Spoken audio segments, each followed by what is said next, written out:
Not many games in professional sports can live up to the hype. The Labor Day Classic in Regina is one exception.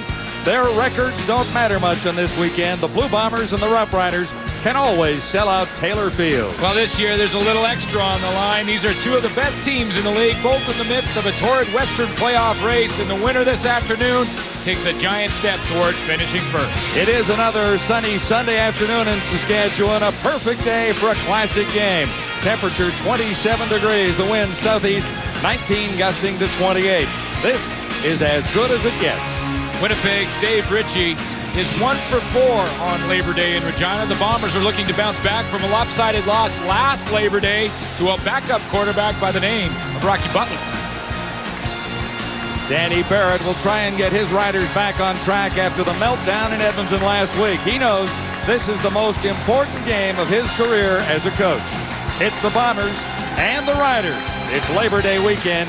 It's Taylor Field. And there's no place we would rather be.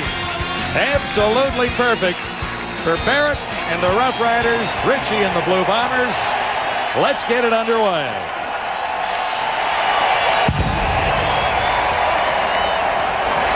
Kickoff down near the 20-yard line. Harold Nash has it. Good turn of speed for Nash. He's out across the 45 to the 47 with a 31-yard return. Starting lineups brought to you by Tums. Tums tackles heartburn fast. Kahari Jones is coming off his best outing of the season, 375 yards and a couple of touchdowns last week, and the high-powered Blue Bomber offense is finally on a roll. Well, they are, and they look good over the last 3 weeks, 3 wins, and he looked like the Kahari Jones of a year ago. A wonderful atmosphere at Taylor Field. First down, Winnipeg. Jones, a play-action fake, far side. He's got Milt Stiegel, and Stiegel has a first down. McCullough forced him out. Jones with 4 game breakers to play with. Milt Stiegel, Robert Gordon, Charles Roberts, and Mike Sellers. And up front, the Blue Bombers have a 3-time All-Star right in the middle of things, Mo Alawanibi. Milt Stiegel got back on track last week, had a big game in the Bombers' win versus the Calgary Stampeders, a blowout for Winnipeg. Stiegel over 150 yards in that game. And his first catch of the game goes for a first down, a 10-yard gain for Winnipeg. Play action again, same side. Mike Sellers. McCullough has to get over and force him out again. His defense already reeling a little bit in this big game. Front 7, vast improvement from a year ago. Second in the league with 28 sacks from that group. Right there, Reggie Hunt is the leader in the linebacking core. And here is the secondary. Darnell Edwards gets his first start at free safety. For the Blue Bombers, a 38-yard gain here on the reception by Mike Sellers. And that sets Winnipeg up first down just outside the Saskatchewan 15. 3 receivers to the near side. Jones looks in this direction. He has Roberts. Charles Roberts. Huge collision down at the 5. You knew that would happen early. Very emotional game when it's Labor Day and it's here in Regina. These two teams will love to hit. Morgan comes up with a big hit. But, John, this is the type of drive the Winnipeg Blue Bombers desperately needed to start this game. Move the football down with a couple of first downs, get into scoring position, and try and take this crowd out of the game early. Huge hit by Omar Morgan on Charles Roberts. But Roberts had the first down, and the Blue Bombers sit. First and goal to go just inside the 5.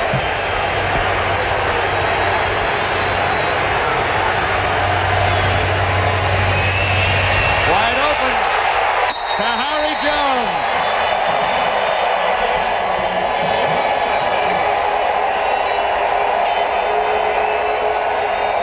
What a beginning for the Blue Bombers, and Kahari Jones made every play work, including the touchdown run. Well, the crowd is the 13th player always in this game this afternoon, and even though there's lots of Winnipeg fans here that make the trip across, they need to quiet this crowd. The Bombers did that early. They got their guys going.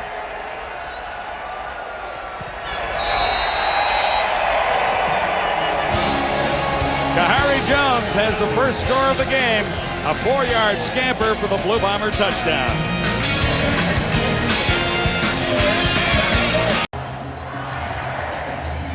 Seven, 0 Blue Bombers. Kahari Jones engineering an opening drive and scoring himself. Well, he's used play action, John, in the first series to his advantage. These two teams, the last time they played in Winnipeg, in a Winnipeg win on the last-second field goal, they ran the ball, the Bombers, for over 200 yards. They come out in the first series running a whole bunch of play action. Chance for the Roughriders to respond. Westwood's kickoff coming down to Holmes near the 10.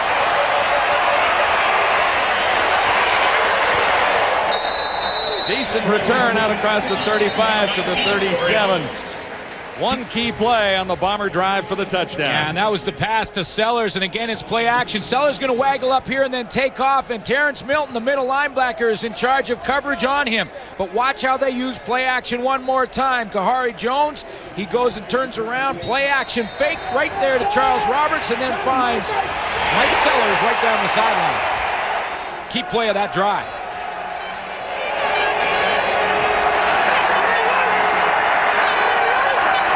First and 10, Saskatchewan. Cedric Shaw gets into the lineup for Saskatchewan for the first time since week 2. And here are the targets. Dominguez is the leading receiver. Travis Moore is back in the lineup. Nickerson also playing well. And up front, a veteran offensive line with O'Day, Green, and McCoskey. They have been solid all season long. Nealon Green finds himself right in the middle of another Rough Rider quarterbacking controversy as he gets the start here today. And Green will get the first down. Travis Moore, first catch. Defense for the Winnipeg Blue Bombers in the front seven. Number 1 versus the run in Canadian football. Brian Clark coming off a huge game versus Calgary, had 2 interceptions. David Benefield leads the way with 6 sacks. There's your secondary. Maurice Kelly, the safety. Harold Nash, the leader in that group. Saskatchewan first down just shy of the 50. Shotgun for Green. Under the cover. He's got Dominguez. Huge first down for the Rough Riders. Matt Dominguez, leading receiver for Saskatchewan in the absence of Travis Moore for the last couple of games, but this guy's had a stellar season. Well, he has, with over 500 yards after 10 games, but he is a much better player with Travis Moore in the lineup simply because Travis Moore will demand more attention. That leaves a one-on-one for Matt Dominguez, and to have Travis Moore back is certainly a security blanket for the quarterbacks. He is the number 1 gun in the Saskatchewan passing offense and the key to the Rough Riders' success. Cedric Shaw coming back into the lineup with a different number. He's number 22 on his return after missing most of the season so far. A good example when you see Cedric Shaw now back in the lineup of the depth that the Saskatchewan Roughriders have built into their lineup, especially offensively. The quarterback, they have Henry Burris as their backup now, and Cedric Shaw takes over for Kenton Keith, who was doing well in relief. Shaw picked up 4 yards, 2nd and 6, Saskatchewan at the Blue Bomber 35. Green may have room to roam, and he'll turn it into a first down or very close to it. That is Nealon Green's game, the ability to run. No question, he is at his best when he can run, and there's been a bit of concern here in Saskatchewan with Nealon Green that his quadricep on his right leg has been bothering, which of course has spurred on the controversy in the quarterback question mark, which is always here in Saskatchewan, between whether or not you play Henry Burris, who's now been with the Riders for 4 games, 2 on the practice roster, 2 dressed on the sideline. And this is his 3rd game dressed, and he has been moved up to the number 2 spot. Nowhere to run. Terry Ray makes his presence felt. Whoa! He's just back into the Bomber lineup. Terry Ray just said to the Saskatchewan offense, I read your book. Here he is right here, and he's got to know something. This is game planning from Terry Ray. He saw the movement, he shot the gap, and was in the backfield.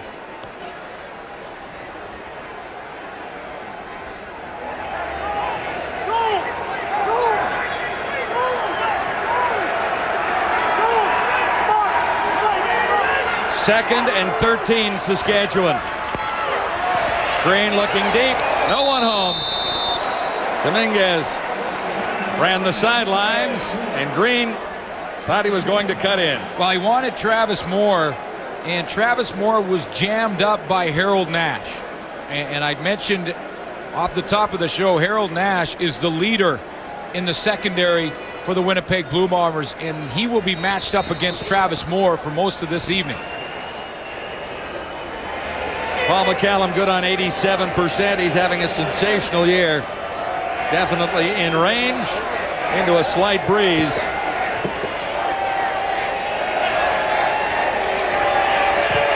39-yard try, and the Riders are on the board. First drive for the Bombers goes for 7. First drive for the Roughriders for 3. It's Labor Day in Regina. So far, it's everything we've expected on Labor Day weekend at Taylor Field. First drive of the game, Kahari Jones moved the football down the field for Winnipeg and finished with his 3rd touchdown run of the season, and Saskatchewan answered with a field goal. Bombers' second possession here, beginning at the 35 after the Rough Rider 3-pointer from McCallum. Charles Roberts cuts it back inside. Better than 5. Scott Schultz was there to make the tackle. Charles Roberts has just over a 5-yard rushing average on the season, but he has 831 yards. And the last time these two teams met up, boy, he had a big one. 186 yards rushing, average jumped up to 6.6, and also had a touchdown. And the Bombers as a team ran for 250 yards in the first meeting against Saskatchewan. 2nd and 4. Roberts again. Extra effort, and he should have the first down. And John, that's why the Bombers have come into this game and in the very first series gone to a lot of play action, faking the running game to Charles Roberts and to Mike Sellers and putting the ball in the air. Now in the second series of the game, they go back into the regular game plan, which is to run the football primarily to Charles Roberts, but you'll see a lot from Michael Sellers as well. And Nate Davis has them all tied up but can't pull them down before he picks up the first down. 1st and 10, Winnipeg at the Bomber 45. The play action again, and room to run for Kahari Jones. Sliding at the 50, took a hit before he could get down completely. Darnell Edwards moving in from his safety spot, getting his first starts of the season. You're going to see the reason that play action can be successful. You watch these linemen up front, how they slant to the play action and allow Kahari Jones to get open. If you give up against a team over 200 yards rushing, boy, are you ever conscious of the running game when you come in to play them again. And right now, they are over-pursuing the Saskatchewan Roughrider defense to that running game. Kahari Jones, a 15-yard run. The Bombers first down at the 50. Faked an end around. At the 30, Milt Stiegel was the target, and the coverage was a little too tight. Jones had to hurry it a bit. Well, Jones had to get rid of it because that pocket started to get like a phone booth on him. And that's a little tight for quarterbacks to get that football out and feel comfortable doing so. You can see how it started to collapse on him. And at the other end of that play, boy, Darnell Edwards, if he needs a confidence builder at safety in his first start, coming in and making a hit like this on Milt Stiegel will give it to him right there. And tipped away by Eddie Davis. 2nd and 10, Bombers. Jones under the cover. Stoddard has the catch. See, now it's more like a living room or something, that you see the pocket is a lot bigger as he moves the pocket a little bit for Kahari Jones. See how he moved it just slightly at 3 or 4 yards to his left. Now look at the comfort zone he has and the throwing lane that he has to get that football out there to Stoddard. You want to make sure that the quarterback is comfortable. So that's why you want him in a living room, not a phone booth. Not a phone booth. You don't want him in a phone booth. It's a little tight quarters. Close enough to measure on the gain by Stoddard. Good yard shy. John, I'll mention it again. You can see with the production offensively from the Winnipeg Blue Bombers how quiet all of a sudden it is. There are over 40,000 packed here in Taylor Field, a sellout, and they're quite quiet right now. 40,323. It's amazing. Third down, about a yard to go. The Bombers are going for it.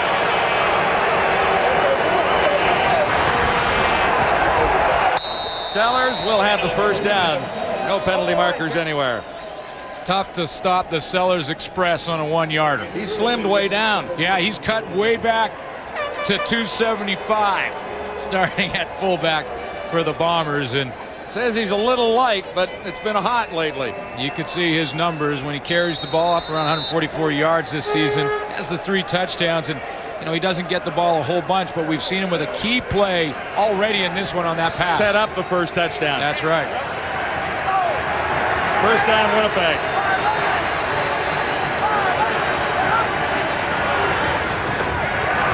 Roberts, will he get around the corner? On an extra effort, he does a great move by Charles Roberts. He appeared to be stopped. Roughriders had him lined up. Somehow he got away. Terrence Melton, the middle linebacker, was wanting a holding call on the play. He's just to the left of your screen, got pulled and turned all around. And I don't know how Charles Roberts found a way to make something out of that, because there certainly wasn't a whole bunch of room for him to run on that left side. But he doesn't need much room. Not quite as much as his running mate Sellers. 12-yard gain, first down Winnipeg. Now inside the Saskatchewan 30. Harry Jones has engineered 2 super drives already. Roberts again. Couldn't get away. Melton had him that time.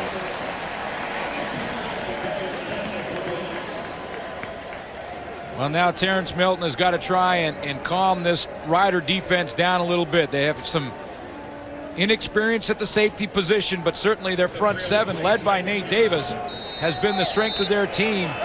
Shante Peoples having maybe his best year as a pro. Those are the leaders that they look to when they start to reel a little bit, which they have in these first 2 series. Gain limited to 3, 2nd and 7 Winnipeg.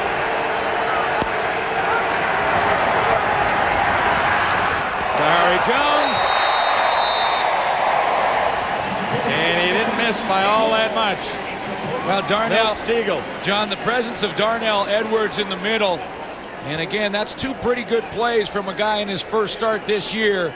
He forced Kahari Jones to throw that football in a place where, as you can see how that ball's way out to the left, because of where Darnell Edwards was lined up at the safety spot, that forced Kahari Jones to throw it to the outside and hope that Stiegel could try and run under it, and he couldn't get there.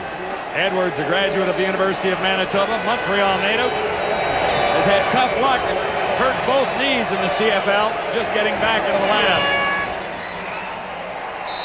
Westwood has a 31-yard field goal, so the Bombers have scored on both drives and have the lead. 13,000 additional seats have been filled here at Taylor Field this afternoon to bring the total to 40,323. The Grey Cup capacity will be 51,000 plus. And because of that big crowd always on Labor Day, these players, when they play in this game, have to try and keep their emotions at a low level. Roughriders will try and respond. Nealon Green got it away. Travis Moore couldn't hang on. You know, it's always easy to get up for the game at the professional level. You look forward to game time and you work all week to prepare. And I've seen a lot of the Saskatchewan defenders and some of the Bombers on offense as well. Everybody breathing real hard. It's only the 2nd possession for the Saskatchewan Roughriders, and yet some of those linemen are, sometimes that adrenaline can get out of hand as well, and that's the other side of the coin. And in this game on Labor Day, they have to try and keep a lid on it a little bit. 2nd and 10, Saskatchewan from the 35. Green looking deep. Travis Moore, well covered, and a flag comes down. Tightly covered by Tim Carter. Yeah. And he gets flagged for it. Well, you know, Tim Carter, there was some contact as he tried to make up ground, and that's why this was called. The reason it was called is because Travis Moore was in behind Tim Carter, and as Carter tried to catch up to him, he bumped him just before the ball arrived. Wasn't big contact, wasn't a bunch. Pass interference, Winnipeg, number 23, first down. And he didn't really grab him, but because he was beat and had to make up ground, as you can see him right here at the end starting to chase underneath that, and then he little bump on the shoulder pads, almost incidental in a lot of ways. And he did get his hand on the ball, but he did bump before the ball arrived. Net result for Travis Moore, a 30-yard gain. Saskatchewan set up at the Blue Bomber 45, first down. The other side, and Moore was the target again, just out of his reach. See that ball just sail a little bit on Travis Moore, and you wonder right here, Moore on the out, the timing pattern from the inside position. Travis Moore, obviously the number one target for Nealon Green, and you wonder about the pressure from him having Henry Burris now on the sideline and how that's affected him. His passing game has actually improved since Burris' arrival. This will be 2nd and 10.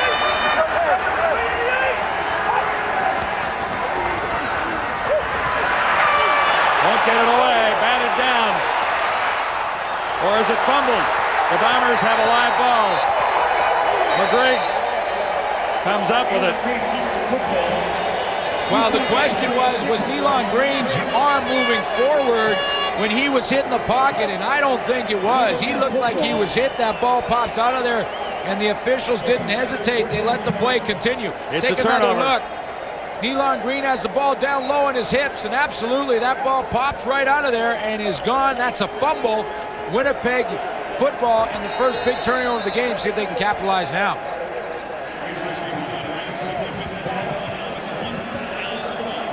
Roylin Bradley getting his first start.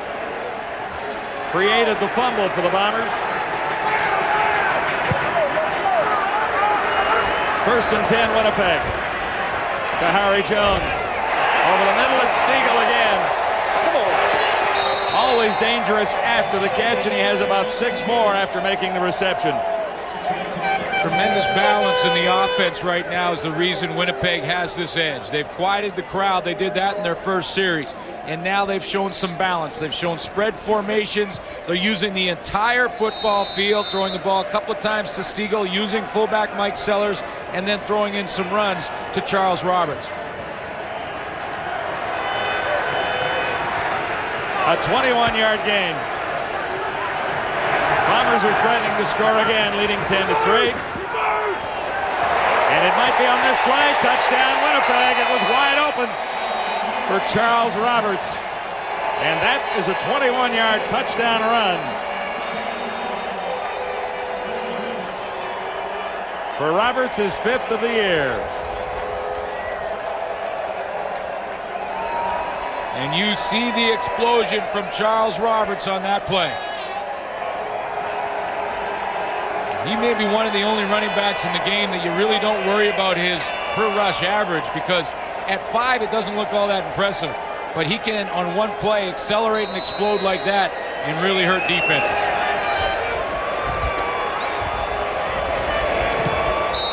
Troy Westwood makes it 17-3 for the Bombers. Opportunistic, to say the least, on Labor Day at Taylor Field. Blue Bombers have 7 more off the turnover. Well, it's called sudden change to the players when you have a turnover, and here's the turnover created by the Winnipeg defense. Fumble that ended up into some decent field position as well. And in sudden change, offensively, when you step on the field, you got to make them pay, and the Bombers did that in a hurry. Corey Holmes. And not much field position. Bombers special teams looking sharp too. Just 17 on the return. And you see the lead block coming right here by Mike Sellers, number 33. He's got the kick-out block to the outside, and he just creates a huge running lane to the left side of that formation, along with Dan Getvey. The two of them open up the left side of that defense. Blue Bombers have had a tough time winning on Labor Day at Taylor Field. 7 losses in their last 10 Labor Days here. One of the victories, Matt Dunnigan, winning here in 1993, 25-24. Do you remember that one? Yeah, well, I tried to forget those ones. I remember some of the wins, but I tried to forget. You're not remembering Matt's big day? I don't remember Matt's big day, but boy, for the Winnipeg Blue Bombers, you can count the wins on Labor Day on one hand, because it is awful tough to come into this park, a packed house in the afternoon, and find a way to win. But the Bombers this afternoon have done what they've had to do to start this game. That's get 3 successful drives in a row, take the crowd out of it, and then it just becomes another game. 3 opportunities, 3 scores for the Bombers. The opening drive was most impressive. I think I might have intercepted Matt Dunnigan in that game. No, I do remember it. Yeah, you remember it now?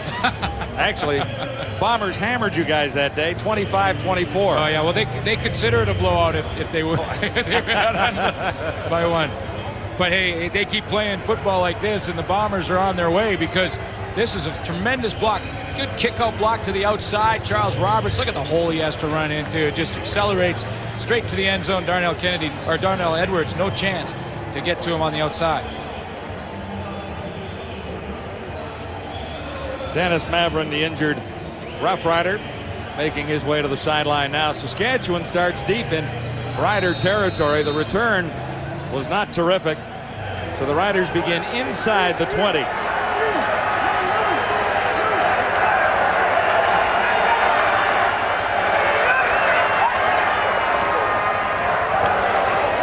Cedric Shaw, not much there. Benefield was waiting.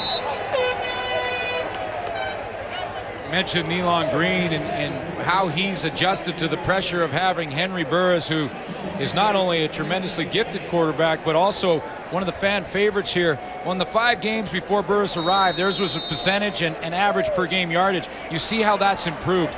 Competition will always bring the best out of football players, and the arrival of Henry Burris has done that for Nealon Green. And the one note is that Nealon Green did not play against the Bombers in the first meeting won by Winnipeg this season. 2nd and long.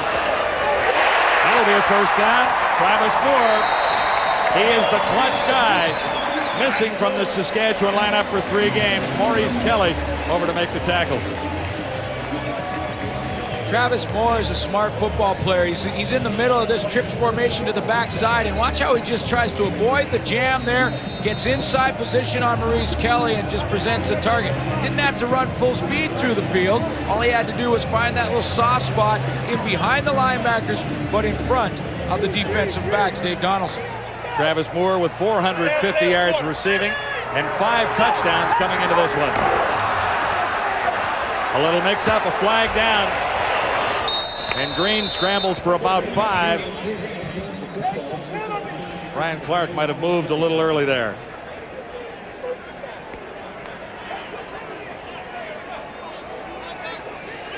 You know, I've been watching Nealon Green because a little talk about that quad injury and how he's run the football. Offside, Winnipeg, number 48, first down repeated. And the Riders will take this penalty, put them in 1st and 5. And he looks like he's not favoring the leg, so Nealon Green looks to be okay physically. And barring another flag, this will be the final play of the opening quarter. Lots for Bomber fans to be happy about so far. Saskatchewan looking at 1st and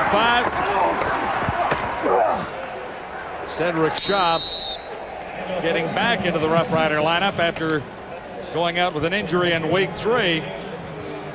So that is the final play of the opening quarter. It's Labor Day at Taylor Field, Regina. And we had to fight the urge to buy a watermelon, hollow it out, and wear it to the ballpark here today. But we have done so.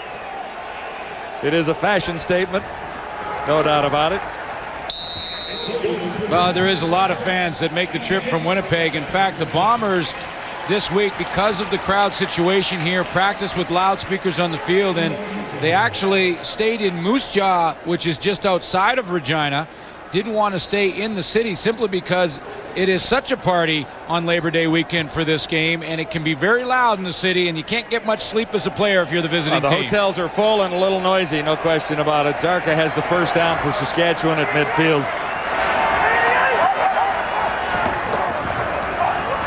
Huge hole opens up. Cedric Shaw inside the 35. Biggest play of the afternoon for the Roughriders. And that'll get a lot of the fans back into this one in a hurry. A play like that. Cedric Shaw, watch the hole. Huge off the left side. Terry Ray pushed out by Chris Zarka. And while the numbers weren't real impressive by the Saskatchewan Roughriders, especially looked at rushing yards in the first quarter, a play like that will help them along the way in a big just 21 hurry. in the first quarter. Add 23 to that, and you're up to date. More on that one play than they had in the entire first quarter. Double tight end formation. Nice fake. First down, Roughriders out at the 15. Travis Moore again. You can see how important he is to this Saskatchewan offense. Well, not just catching the football like that. He's got to go make some adjustments. It looks like he's maybe nicked up in the face a little bit. You see how he works down inside and then breaks to the outside. You know he has time because Nealon Green is rolling that way to work the defensive back, make sure he can get himself wide open. But not only that, but he also, because demands the double team a bunch, he opens up the rest of his receiving core in one-on-ones. I think he got poked in the eye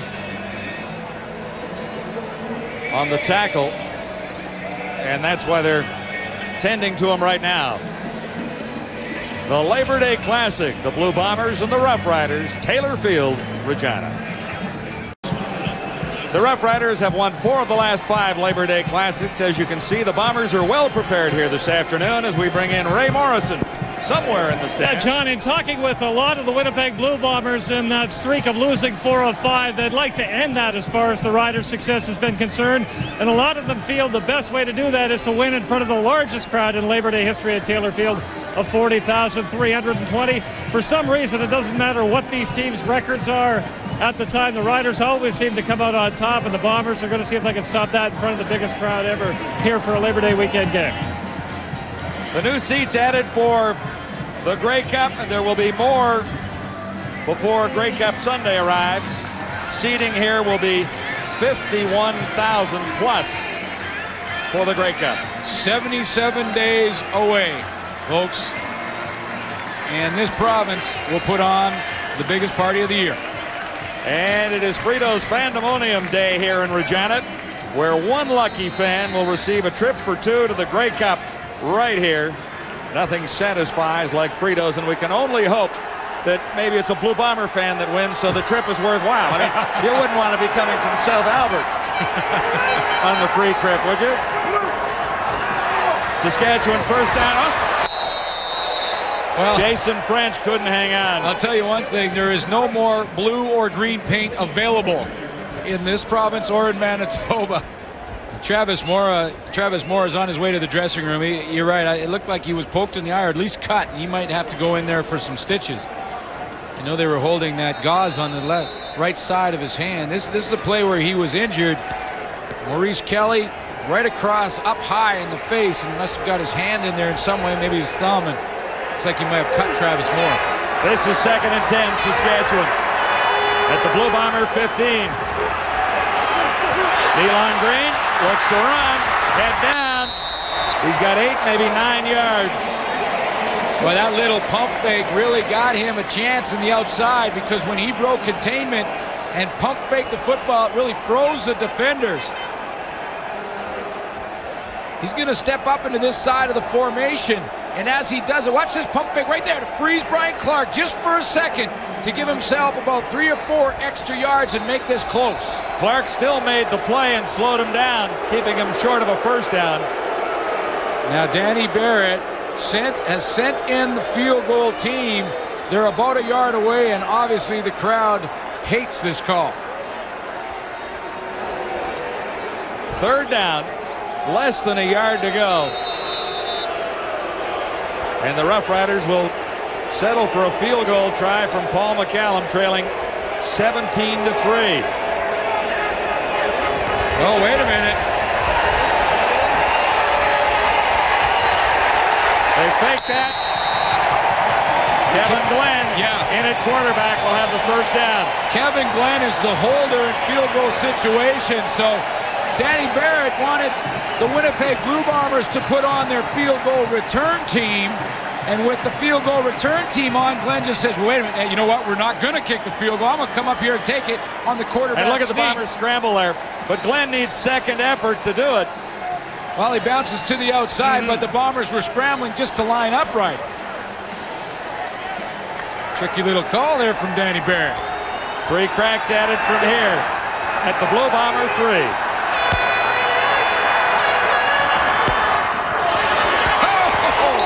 Cedric Shaw up and away. Boy, he got some airtime. I thought he might just fly into the end zone from 4 yards out. That's how much airtime he had, but he landed on a bomber. That was his problem. He takes the handoff. Watch him go up and over. Looks like he's just going to fly all the way, and then he is hit right at the line of scrimmage. Ryland Bradley. Yeah, Bradley got underneath him. Usually it is the other way around. The bomber lands on you. 2nd and goal from the Bomber 1. That'll be it. Our man Chris Zarka. Touchdown, Saskatchewan. Yeah, the Riders This have is the guy they call Mr. Rough Rider. The Riders have one too. We talked about Mike Sellers, and it's tough to stop the Sellers Express and 1 yard away. Well, Zarka is the Riders' answer to that. Not many carries on the season for Mr. Rough Rider, but he has a lot of touchdowns. 212 rushing yards.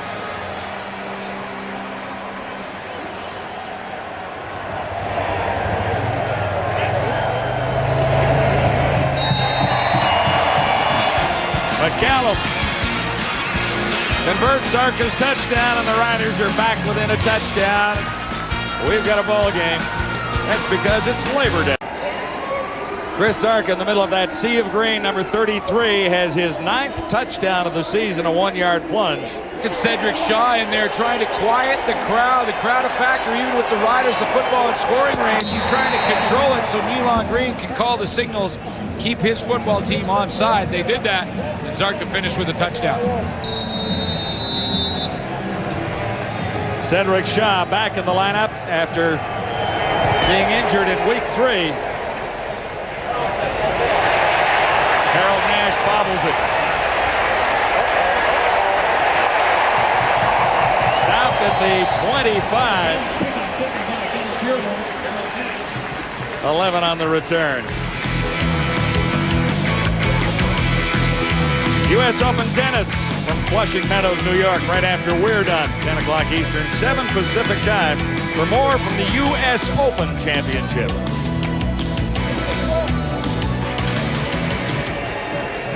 That's a key play.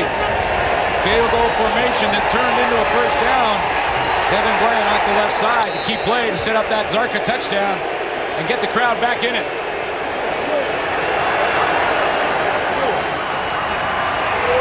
Sellers around the right side for about 5.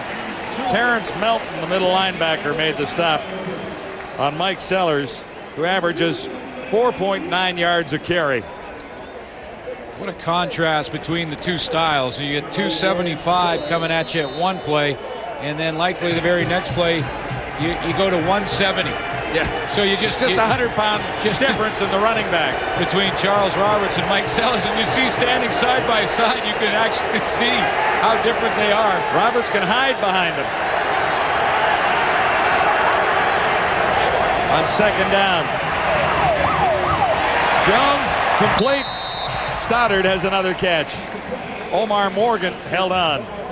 You know, I mentioned Kahari Jones in the last 3 games, all wins for the Winnipeg Blue Bombers. Twice this year, prior to those 3 wins, Kahari Jones was pulled out of football games because he just wasn't performing at the level that everyone is used to and that he expects from himself.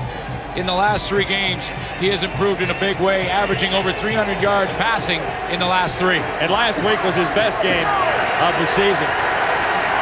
Another Bomber first down. Jones will put it up. Sellers sliding out of the backfield. Davin Bush got a hold of one leg.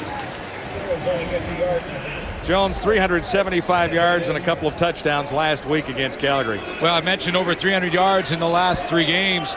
His completion percentage in those 3 jumped up to 66.5. And in the last 3, 6 touchdowns and just 1 interception. That is the Kahari Jones that Bomber fans are used to seeing. There's his production in the last 3 games, folks. Pretty impressive. 2nd and 8. Winnipeg at the 40. Wide open target, far side. It's Stoddard again. Well, that's a tough catch for Jamie Stoddard over there. Looking back into the sun. Yeah, the sun comes right off that corner here at Taylor Field, and that was a high throw. He had to expose himself to a hit from a defensive back by both arms up over top of his head and try to fight the sun as well. Key play. He had to look over that corner, and that sun comes right down in that corner. It's awful tough, and that's a good catch by Jamie Stoddard. Get good first down production, which has been the trademark for the Bombers in this game so far.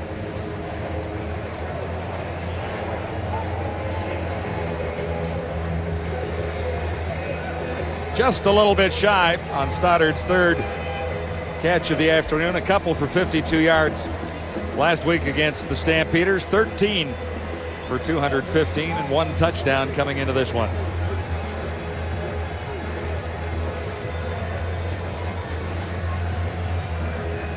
You know, there's these 2 teams in the standing. It's so tight in the West right now. That's really the most important part of this football game. But when it's Labor Day weekend and these 2 teams are playing, the bragging rights almost becomes more important and upstages the standings. Well, there's not a game like this in the CFL guaranteed to be a crowd pleaser. There was early movement on a 3rd and 1. Yeah, that's first down. That Terrence Milton was in the backfield well before the snap of the football for the Riders. So that will be Bomber first down unless somehow he was drawn offside. Well, less than a yard to go. The Bombers were in pretty good shape to get Offside, it anyway, Saskatchewan, even without the 37. call. First down. It was Terrence Milton. Just having a look at Travis Moore's situation. He went off to have some stitches on his cheek, guys. Apparently his visor came down and nicked him, and he had to go off for about a half a dozen stitches. So Ivan Goodfriend told me that he's going to be back. Oh, yeah, you can't. A couple stitches and he's back out there. You can't keep Travis Moore out with a little cut. First down, Bombers have it on the ground. Charles Roberts is wrapped up.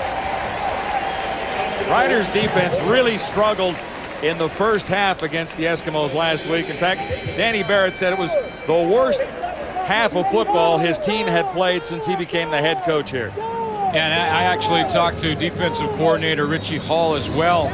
And Richie said probably the worst game they played in the last 2 years, going back to 2001. So no question, this Rider defense with the pride on the line in this big game want to bounce back. 2nd and 10. Blue Bombers. Jones has Stoddard again. Stoddard turns it into another first down. Tough to bring down. Standing across the 20. And Bob Perry finally got over to make the tackle. So Stoddard has been a key factor for the Blue Bombers here with another huge gain. John Ladolphus McCalla slips number 1 on the play. He goes down. Watch as he tries to cut underneath that little rub from Robert Gordon. He goes down right at the 45-yard line. Jamie Stoddard wide open, makes the catch, and then picks up some yak yards after the fact. In total, 40 yards for Stoddard on this play. Yards after catch. I got your yak. Yes, I do.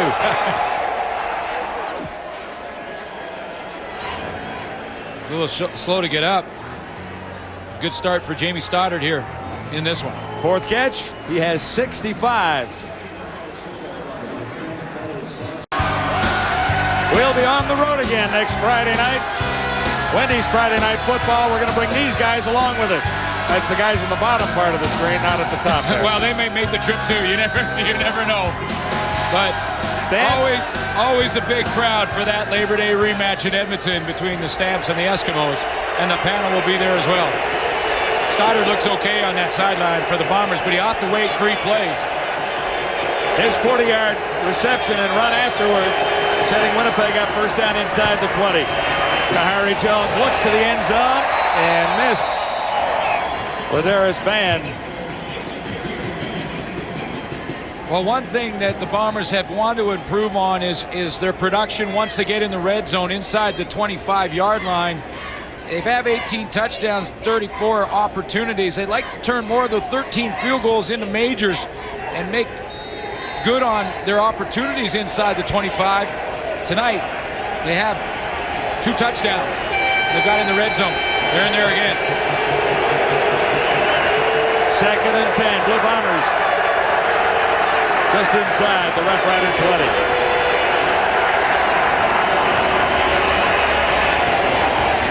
Picked off. Jackie Mitchell. A one-hander. And that saves the Rough Riders bacon. Well, if the crowd wasn't in it then, after the Rider touchdown, they're certainly in it now after the Jackie Mitchell interception. His 6th interception on the season. Linebackers have been ball hawks for these 2 teams. Jackie Mitchell now has 6. On the other side, Brian Clark also has 6. A little embarrassing for the DBs, wouldn't you say? Well, nice play by Mitchell, too. He looked like a receiver because he catches it. He's right over here at the right of your screen, and he's going to come all the way back in the formation, asked to do some pass coverage, cuts underneath, and then makes a nice one-hander right at the left side of your screen. Mitchell has taken 2 of his previous interceptions back for touchdowns. Corey Holmes around the left side. The Riders are able to run.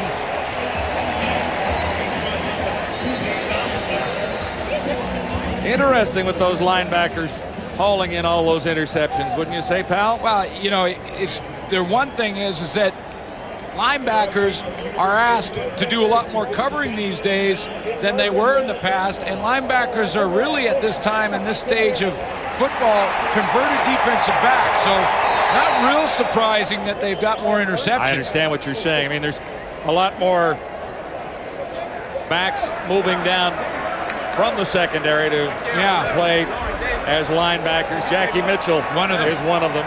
And Jackie Mitchell and Brian Clark, both in this game here this evening, lead the Canadian Football League in interceptions. Now, Brian Clark is not one of those tweener guys. He's a linebacker. Always has been a linebacker, and he's coming off a game versus Calgary where he had 2. One for a touchdown, yeah. 2nd down, less than a yard to go. Saskatchewan after the turnover. 4:36 till halftime. And this will be a first down. No penalty flags anywhere. But that was a big one for the Rough Riders, even if they can't produce points in this drive because it took points off the board for Winnipeg. Bombers were definitely in scoring range. Yeah, and in field goal position. So that was a huge play from Jackie Mitchell.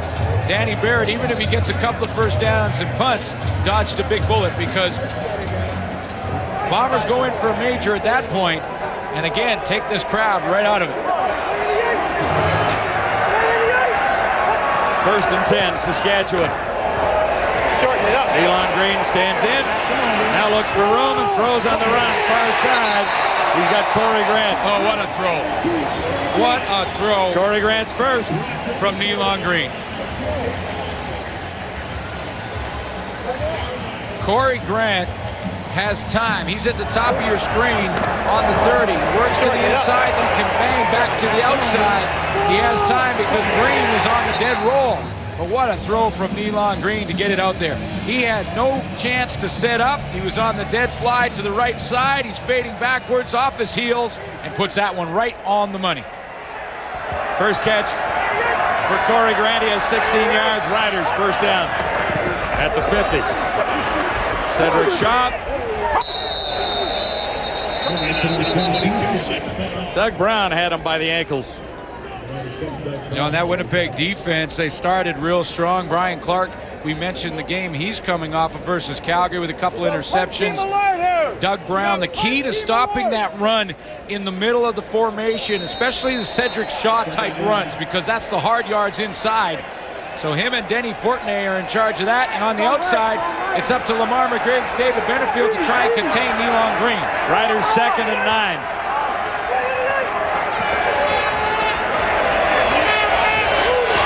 Green won't have anywhere to go. There's a flag down. Lamar McGriggs was making the tackle. And that's what we're talking about. It's up to the outside linebackers, Lamar McGriggs, Terry Ray, to try and contain Nealon Green, and it was Lamar McGriggs who tracked him down there. And the flag was down deep in the Blue Bombers secondary. We'll check it out in return. The 3-minute warning is up at Taylor Field on Labor Day. Lamar McGriggs is going to do a nice job here of tracking down Nealon Green, but his efforts go for naught because of the illegal contact down the field by Dave Donaldson.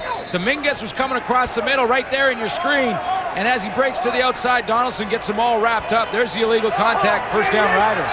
Riders are at the 50. Green has time, but a flag comes down. No catch near the 35.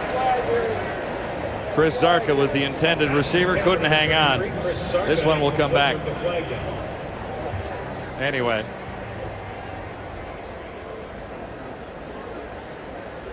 It would have come back even if it was a Zarka catch down the field.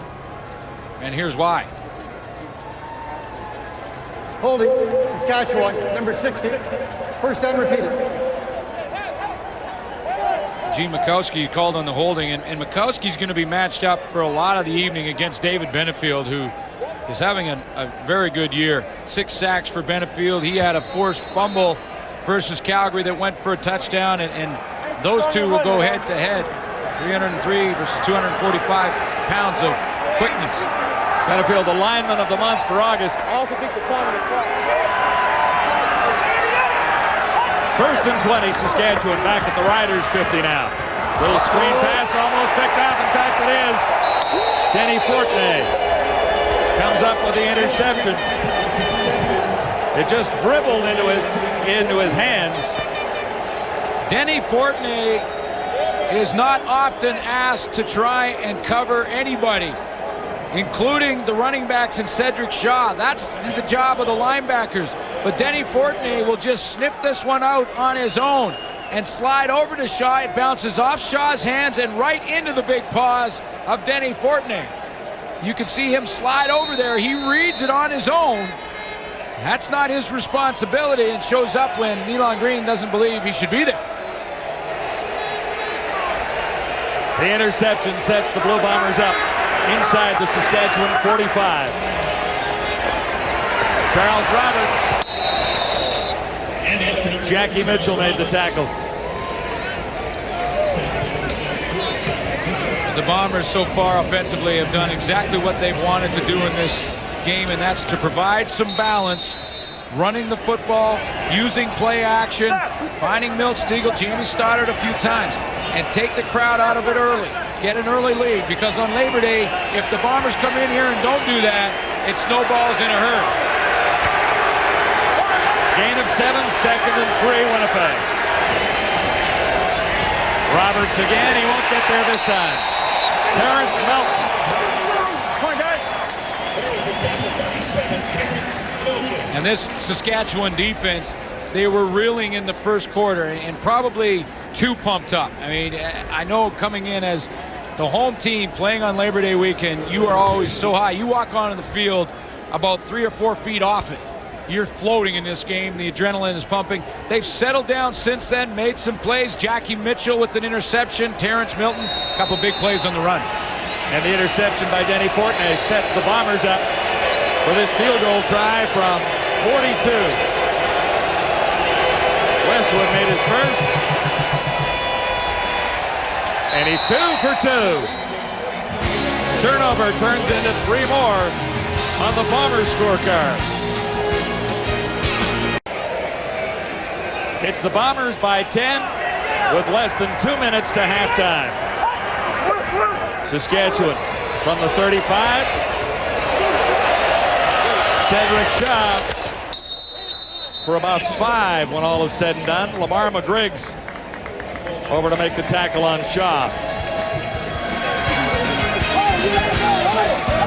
What an afternoon for football here at Taylor Field.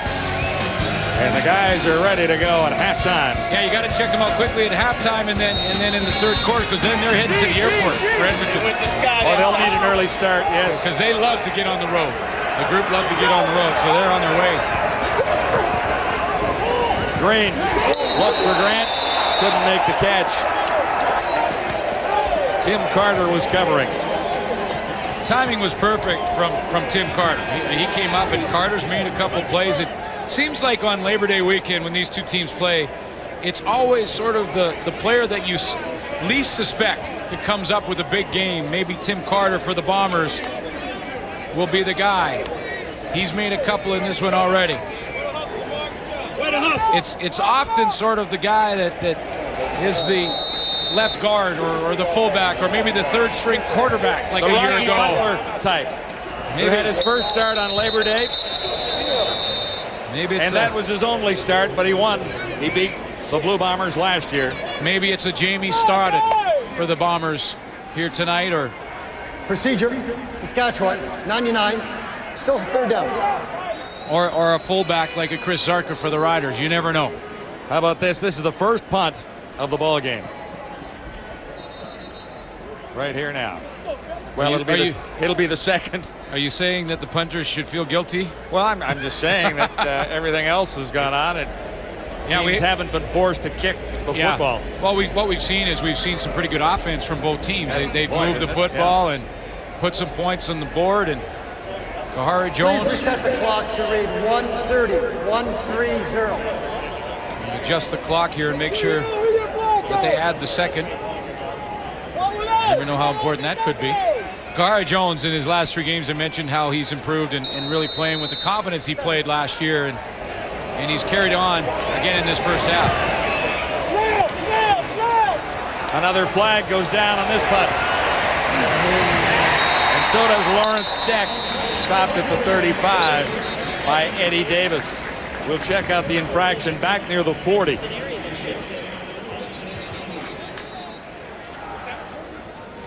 You know, Milt Stegall this year only a couple of times has been over 100 yards receiving. One of them last week versus the Calgary Stampeders. Last year in 2002, he was over 100. Holding, Winnipeg, number 3, first down. He was over 100 yards 10 times. And he just has not been allowed to get that deep ball like he did a year ago. Teams are double teaming Milt Stegall, having one guy short and jamming him up, and then another deep to pick him up once he gets around the jam. Now, he did break loose last week versus Calgary, 175, his best game this year. But if Milt Stegall's going to get 100-yard games this year, he's going to do it with 10, 15-yard patterns and have to add them up in a hurry. Ladarius Van, number 8, flanks to the near side for Winnipeg. Trips on the far side of the field. Jones can't find anyone. He'll grab a couple of yards forced out by Marcus Adams, and there's a penalty marker there.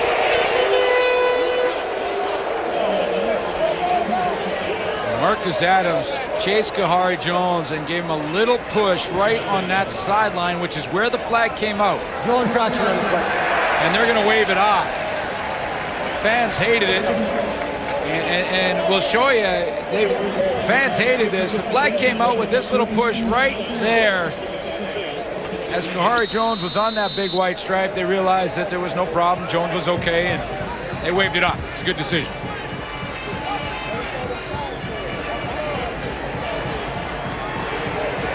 It's important down for the Riders. They can get a stop. They have time for some points before the half. And at 14 on the clock, this is second down and 6. Jones goes deep. Looking for Milt. Eddie Davis was covering on Milt Stegall. And it was one of the very few times this year that Milt Stegall finally got a one-on-one. Now, it was against a veteran of 9 years in Eddie Davis, but he finally got that one-on-one, and he finally got a chance to go down the field. And you can see how tight the coverage was. Gary Jones had to throw it outside of Davis and couldn't get it in there. John, the Riders have time with a little bit of a return from Corey Holmes to try and put some points on the board. And Holmes should give Saskatchewan good field position from where he's lined up. It's not deep by Westwood. And the Bombers will turn it over to Saskatchewan right at midfield. 1:01 to play, so a couple of first downs, and they're in McCallum range. On a hold, first down. 101. And there is, Right in. with that much time left, time for a major. Oh, no question about that. And it's going to have to be likely in the hurry-up offense, but certainly the Riders do not have to become conservative and play just for a field goal. Right at midfield, first down Saskatchewan. Last sequence of the opening half. They'll keep it on the ground to Corey Holmes. Second down. It'll be second down. Holmes is better than halfway to a first down. Nealon Green hasn't taken off and racked up that big run that we're accustomed to seeing from Green. I truly believe that he is still at his best when he uses his legs to break down the defense. 2nd and 4, Rough Riders.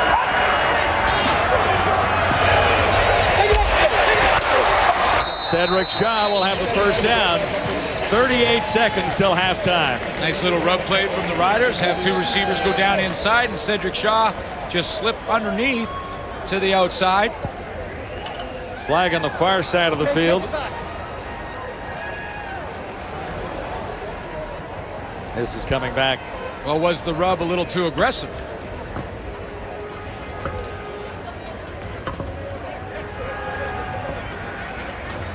Offside, Saskatchewan, number 87. Second down, repeat. Well, it wasn't too aggressive. They just were a little too anxious to execute the rub. Jason French got the jump.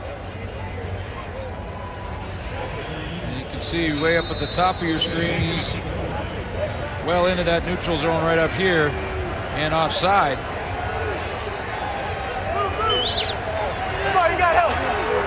So this will be 2nd and 9, Riders. 38 seconds, another flag down. Patrick Thibault goes high to bring it down. But there was a penalty marker before the ball was tossed. Well, Patrick Thibault may be the guy this time. He looked like he was into that neutral zone from the receiving core, and these are two untimely penalties for the Riders. Offside, Saskatchewan, number 85. Second down, repeated. And I'll tell you why, because if you go back to that Cedric Shaw catch, not only was it a first down, but it was well into field goal range for Paul McCallum. And now the Riders, after two offside penalties that are controllable, are now out of field goal range. 2nd and 14, 33 seconds on the clock. Riders are back at the 51. Big play for Nealon Green. He got back to the original line of scrimmage plus a yard. Now 25 seconds remain. Tyson St. James made the stop. It'll be 3rd down. Paul McCallum, as you saw Green get tackled, was already talking to Danny Barrett, and he had his kicking tee in his hand.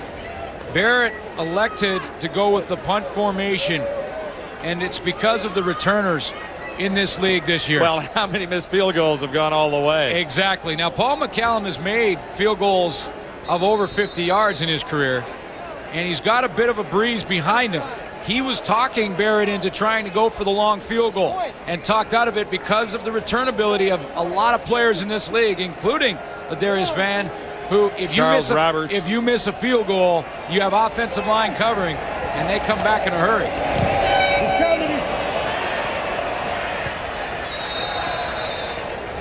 McCallum rolls it out with zeros on the clock, and that'll be the final play of a opening half that was certainly full of excitement on Labor Day. And lots to come, still in the balance.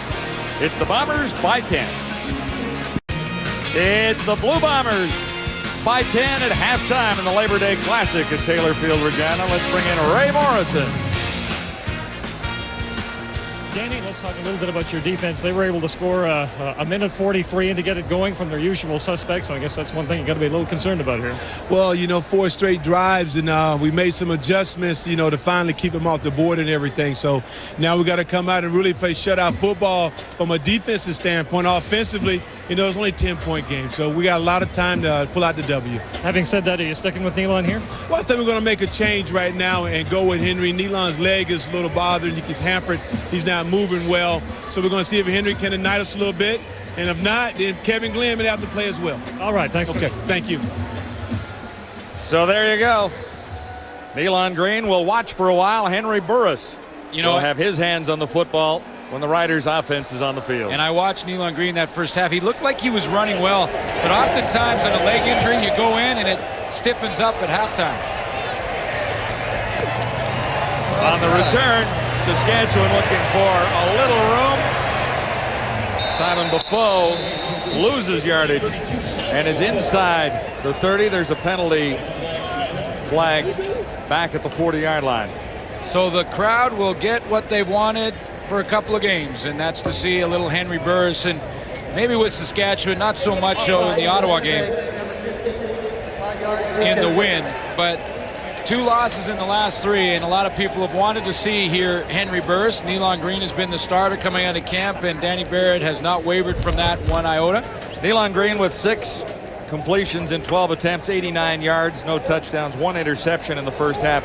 So that is one of the reasons you think about making a change in a critical game like this. I think it's his leg more than anything, though, John. And yeah, maybe he could have made a couple more of the plays in the first half, but he certainly hadn't hurt the football team. But they don't want to have him injured and have a leg injury that goes on for more than 1 or 2 weeks. So you're going to be cautious with Nealon Green. They want both healthy, Green and Burris, and there's the numbers that you mentioned after the first half of football. Free kick by Westwood of the Blue Bombers. And this one is even further out of bounds.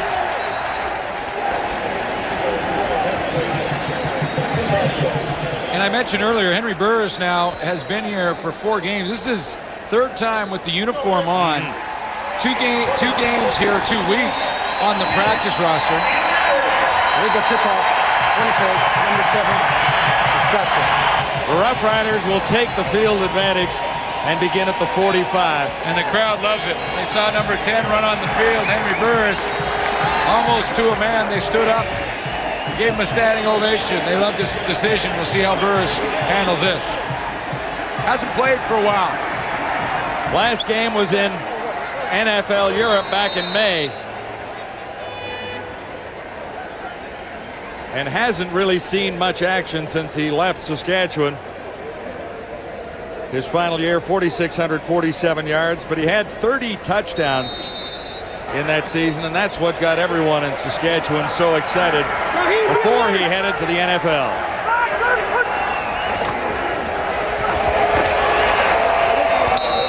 Cedric Shaw as Burris. Well, you mentioned Nealon Green maybe could have made some more plays in the first half, and maybe this was, the one that the coaching staff for the Riders said, when you look at those first half possessions, said, let's give Henry Burris a chance. Green is also favoring that leg a little bit. I know they talked about his health at halftime.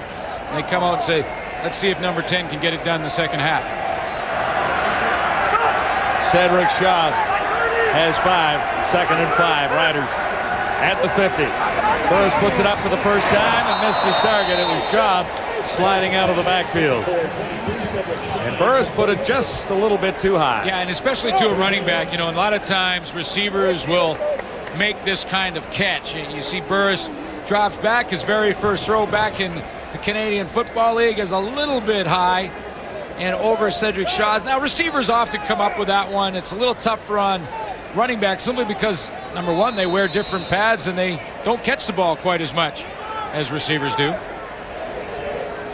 Ladarius Van Diep for the Bombers, back near his 10-yard line. Boy, Shaw had some room to run, didn't he? He certainly did have a little space out to the far side. McCallum puts it down to the 5. Riders special teams had Van absolutely surrounded. A 55-yard punt, 6 on the return. 1st and 10 Winnipeg when we come back.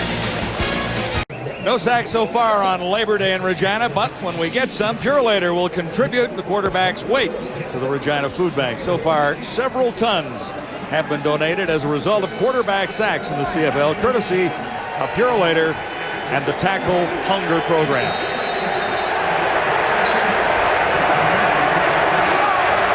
Bombers are hemmed in deep, beginning inside the 15 with a 1st down.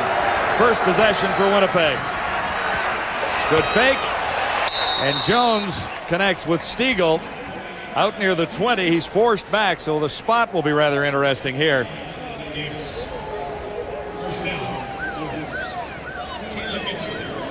And that Rider defense very close to that one. But Kahari Jones came out in that first half, and that first drive really set the tone for his offense. Went right down the field, finished with the major. Stiegel gets credit for an 11-yard reception, 1st down.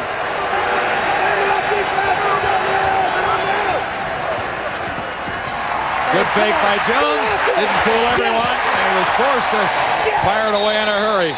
Terrence Melton was right on top of him. We talked about that first drive for the Bombers, setting the tone for them. Look at the first 3 drives. Tremendous production right there. They had the 1 interception, a great play by Jackie Mitchell to snuff out the drive, and that was in scoring range. Came back with a full field goal.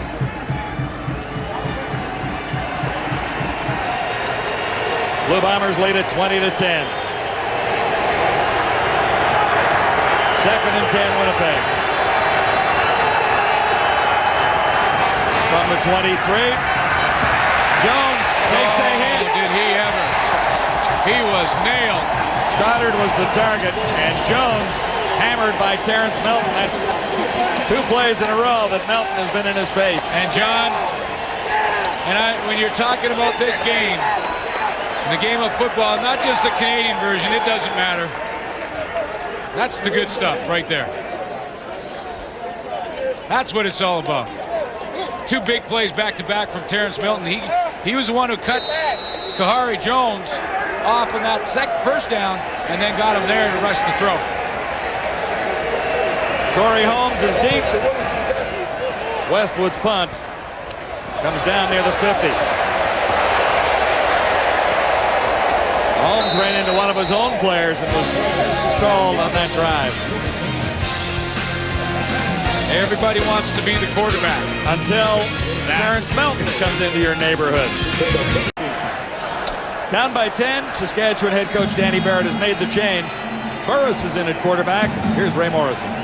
Danny Barrett only enjoyed Travis Moore for a short time off of his leg injury. He has now gone to hospital for x-rays on that cheekbone. The visor he wears came down and shattered his cheek. He went for stitches. Ivan Goodfriend just told me that he had to go to hospital for further examination, guys. Here's Burris at the controls, and that's complete near midfield.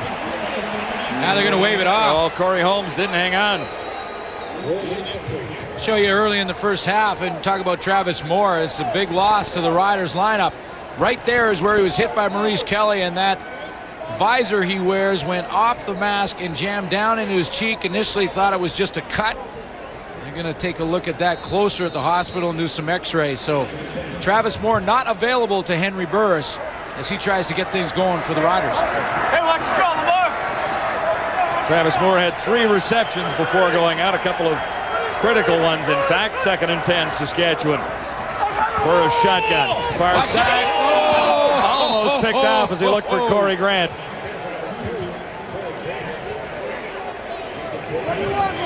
Raheem Covington, who is the extra defensive back, was not counted by Henry Burris. He tried to throw that long, wide field out. Now, Henry Burris spent the last 2 years in the National Football League with Chicago and Green Bay. he's got to go back and remember how wide this field is in Canada. We're talking 65 yards, and that is a long throw. Marcel Belfay went over there and said, remember, it's a little bit longer than the one you've been used to over the last couple of years. Yeah, plus 15. Charles Roberts returning for the Blue Bombers. Finds a little seam. Reggie Hunt in on the tackle after a 15-yard return. Ready for a 1st and 10 Winnipeg. Beginning at the Bomber 34. Charles Roberts. And the hole closed up in a hurry. Shante Peoples and Marcus Adams were there waiting. Danny Barrett at halftime had mentioned that there was some adjustments made with the Rider defense after the first 3 series from the Winnipeg offense.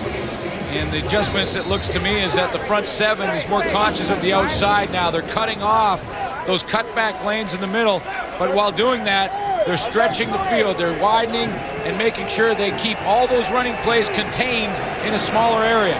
Loss of 4. 2nd and 14 Winnipeg. Passing down for Kahari Jones. Near side. Catch is made at the 50. Robert Gordon gets into the action. His first catch of the day. A big one because he had Davin Bush on him, and Davin Bush lost the football. The advantage the receiver always has, he knows where he's going, and the defensive back has to try and adjust on the fly. Now as Bush turns around here, he loses the ball. Tremendous concentration from Robert Gordon to pull it in. Lots of weapons for the Blue Bombers offense, without question. Gordon closing in on 600 receiving yards on the season, 4 touchdowns and a 31-yard gain there. Bombers across midfield into Saskatchewan territory. Winnipeg leading 20-10. Another long toss, and Van was the target that time. McCullough was covering.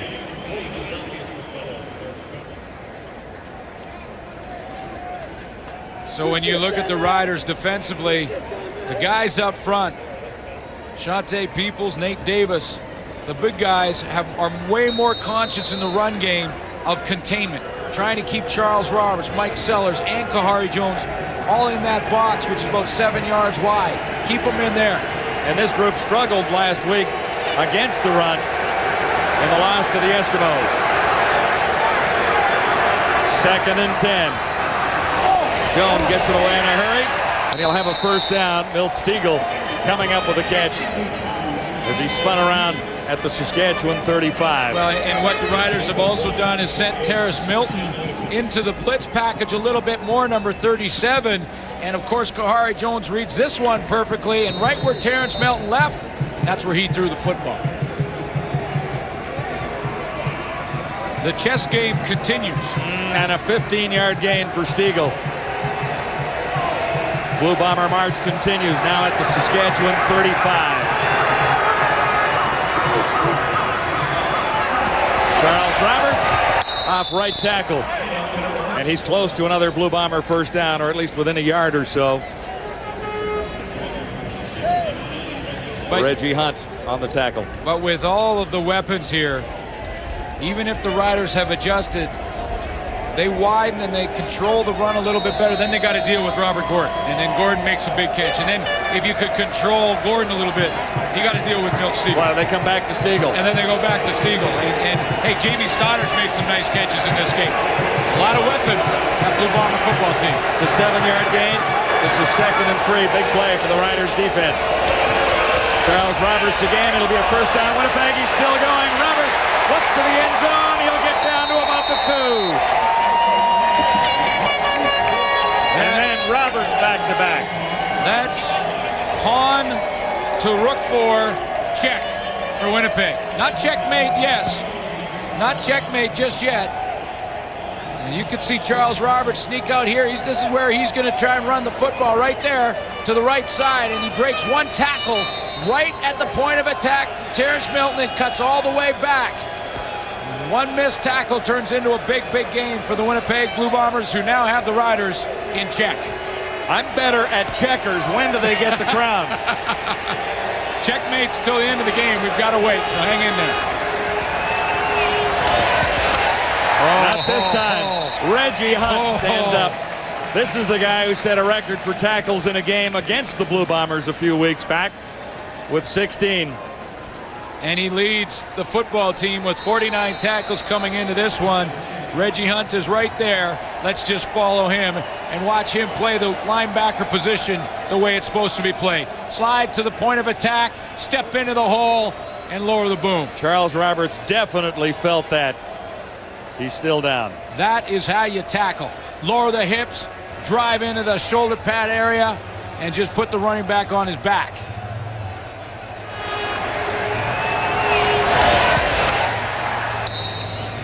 Boy, on that play, there were helmets rolling in the backfield. Little emotion when they play on Labor Day weekend. You know, he had those 16 tackles. Charles Roberts still hasn't got up from that last one. 16 tackles the last time they played, and of course that's a CFL record. He got some publicity because of it, and then the Bombers quickly said, well, yeah, he made 16 tackles, but we rushed for over 200 yards. And we had all those first downs, and we won the game. That's right. So they wanted to quickly make that point, but they have been banging these two. And there's another example with Reggie Hunt of a converted defensive back who moves up into the linebacking core. He's great in the passing game, but can also step up and make some big hits. And Charles Roberts has still not got up from the last one from Reggie Hunt. I mean, this is textbook, folks. In the hole and bang.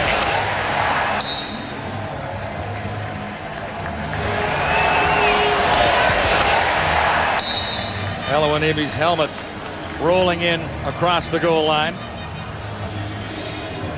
Helmets flying. Guys walking off. Having to adjust equipment. Finding mouth guards on the field. Two spare parts down there that are back in place, like helmets and mouth guards. Current drive back at the 34. It's got to be Labor Day weekend in Regina. It is that. The Bombers are still in position here, looking at second and goal to go from the 1.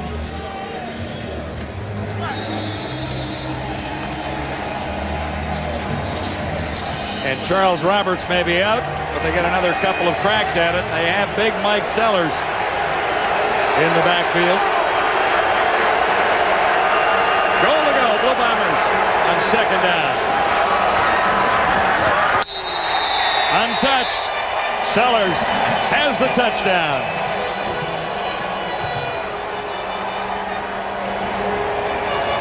Really unchallenged at the goal line.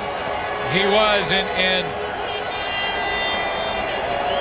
sometimes you get down on the one line, you don't get many chances to tackle Sellers. That was well done by that offensive line. Eric Wilson, Dave Mudge. You see how they collapse it down inside. Dave Mudge really led the way as he kind of opened up the hole to the right side, and Sellers was not touched. 4th touchdown of the year for Mike Sellers as the Bombers open a commanding lead. Charles Roberts took it much of the way. Milt Stiegel helped out a little bit. But when it came down to the final play, it was Mike Sellers into the end zone. Putting it fairly, you can't stop this guy from 1 yard out, can you? Well, most of the time he will get it on his own, and he will be able to just run over for 1 yard whoever's trying to tackle him. In this case, though, he got some help from his offensive line. As you can see, Mike Sellers walked in standing up. Really no contact on Sellers on the line of scrimmage. So when that happens to a running back, they go and thank their offensive lineman. He is a huge fullback. 260-plus pounds. Short kick. Bouncing near the 30. It's Corey Holmes looking for room, and he's tripped up. And the first Blue Bomber downfield. That's Brian Clark. And that touchdown by Mike Sellers. Dave Mudge made not 1 but 2 blocks. Watch Mudge. He's right here in the lineup. I'm going to show you why he made 2. One on Marcus Adams as he turns Adams to the inside. Hold it right there, guys. But look at how Mitchell now has to bubble around his legs down there. As he bubbles wide of the play and then has to try and cut back on Mike Sellers. So Dave Mudge makes 2 blocks. One physically and one just by his body position. It's time for the Roughriders offense to get untracked again. down by 17. Henry Burris looking deep and just a little too far at Dominguez. You know, was the intended receiver. John, you can see just a little bit of the rust that is really should be expected from Henry Burris. There's no question that he will get back to his form if he gets more chances to play. Nealon Green did not return the second half, largely due to a leg injury that's been bothering him. And when you look at those numbers, a little bit of lack of production. I think you've got to give me a little credit for that. Okay, I'll give you a bit. You just waved me off completely, and I said 89 yards passing. That's not enough. I'll give you a bit, partner. Okay. But there will be some rust on Henry Burris, and I think we're seeing a little of that right now. Meantime, Burris is 0 for 4. Heat's on now. Burris throwing on the run. Dominguez. It's Dominguez. Nice big target, and if Henry Burris wants to get on track, that might be the guy he's got to go to, especially with Travis Moore out of the lineup. You can see he tries to thread the needle and does. Dominguez catches it not once but twice. And will just be a little bit short. He was pushed back a couple of yards after the fact, and it's because he didn't get forward progress because he juggled it the first time. He didn't have control till he went down. He's a yard shy, so McCallum comes in. Dominguez is the Roughriders' leading receiver, but he's far more effective when he has Travis Moore as a running mate, or at least a receiving mate. Ladarius Van snowed under, retreated, and then lost about 5 more yards. Riders special teams playing with a little enthusiasm here. Guys, Charles Roberts is coming back in on that last series down by the Saskatchewan goal line. He was just winded, took a shot in the stomach, but has caught his breath and is going to be back out on offense. Well, with the hit he took, he's lucky it was just winded because that was a big one from Reggie Hunt. But I'll tell you what, he is pound for pound as tough as they come when you're talking about just 171 pounds and 5'6". I mean, that's jockey size, not football player size, and he's as tough as they come.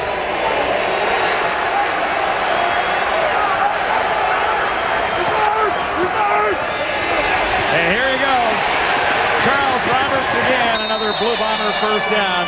Darnell Edwards had to come up from his safety spot to make the tackle, but Edwards was no match there. He did, John, because of the fake. Kahari Jones here on the reverse to Ladarius Van.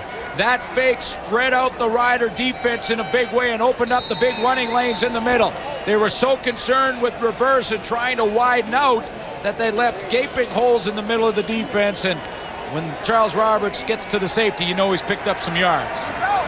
127 rushing yards for the Bombers so far. Roberts has most of it, 17 in the previous play. Big Mike Sellers, Marcus Adams made the tackle. Now talk about chess games and one-on-one matchups. We've seen a couple here, and Reggie Hunt on Charles Roberts is as good as it gets. And Roberts now churning up some yards. We saw the big hit from Reggie Hunt. Who wins the next battle? 95 yards rushing so far for Charles Roberts.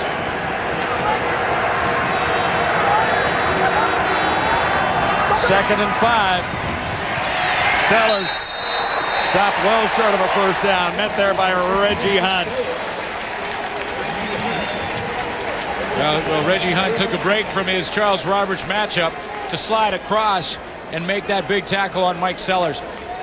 Great quickness to the point of attack. He's in coverage. In a man-to-man situation, linebackers usually take the running backs.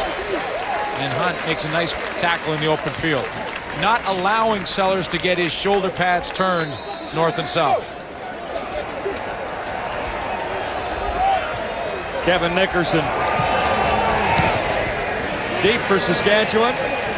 Fine punt by Westwood. And Nickerson is stopped in his tracks. Lost a couple on the return. Harold Nash celebrating there. Veteran on special teams. 0-0 having another big night. Well, there you go. U.S. Open tennis followed by Sports Center. Well, And that's after the Riders. See, down there that's our promo. Up there is what the Winnipeg fans, they'd like to promote tennis as well. The Reggie Hunt fan in the crowd as well. Well, the Riders are going to have to go some to make that come true. Saskatchewan without a first down in the second half. Danny Barrett at halftime said he was making the change. We've seen Henry Burris, but he also mentioned we may even go to Kevin Glenn. And it's interesting that he does mention that when you see the rust that Henry Burris has on him right now. He's just not quite as sharp as he should be. And at what point do we see Kevin Glenn is the next question. Glenn was in for one play and got a first down. And Nealon Green is likely out of the picture now because as long as he stands on that sideline, that leg will stiffen up more and more, and he becomes a non-factor. 2nd and 4. Burris overthrew his receiver, Jason French, and rust is a nice way to put it. I thought he might have had a chance to run for the first down there. Well, he may have, and he might try to be making more out of a play than it's really there, you know, and losing a little patience. There's no question some rust on him. He hasn't played under real action for quite some time. He's got the bullets flying around, and he's just not been sharp. And timing is really the biggest factor involved. When you do it in practice is one thing. Doing it in a game, totally different. 4th time the Riders have gone 2 and out. McCallum's punt is not deep, but he gets a good roll out of it as Van waits for it near the 28. Riders had him well covered, and Winnipeg will begin inside the 30-yard line as Omar Morgan was there. The rematch at Commonwealth in Edmonton. Friday night football. Stampeders and the Eskimos. Well, that's a guaranteed great game and great matchup. The panel will be there as well in Edmonton. And then, hey, Wendy Steele fell live on Sunday. Toronto in a race now in the East. Ottawa, big win over the Montreal Alouettes. And that tied them in the standings for second. The Argonauts in Hamilton tomorrow for the That's right. Labor Day Classic against the Tiger Cats. And that one, even though the Ticats have struggled, they play great on Labor Day. Their whole park.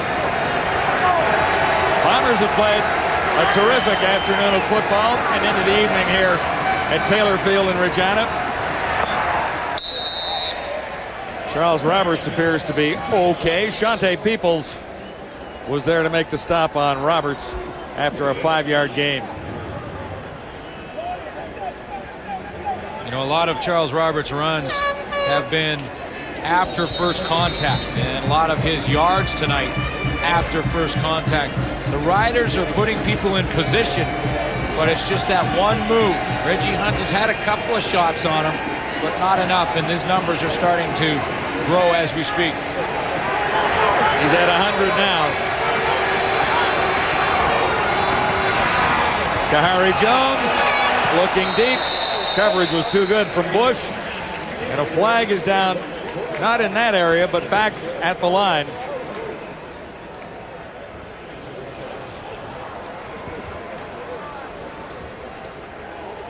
Looks like this is going against Saskatchewan on an offside call. Offside, Saskatchewan, number 99. 2nd down, repeated. And that not only gives the Bombers the 2nd down over, but it gets them a little bit closer to that marker, which allows them to run the ball for a first down if they so choose. And those running numbers for Winnipeg once again starting to add up, which has got to be a concern for Danny Barrett. No question they wanted balance, Winnipeg did in their offense. Now they're closing in on 150 yards rushing as a team. This should be the final play of the 3rd quarter. No penalty flags are down. Bombers get about 4 more there from Mike Sellers. And that is quarter number 3. The Bombers continue to dominate the Saskatchewan Roughriders on Labor Day at Taylor Field.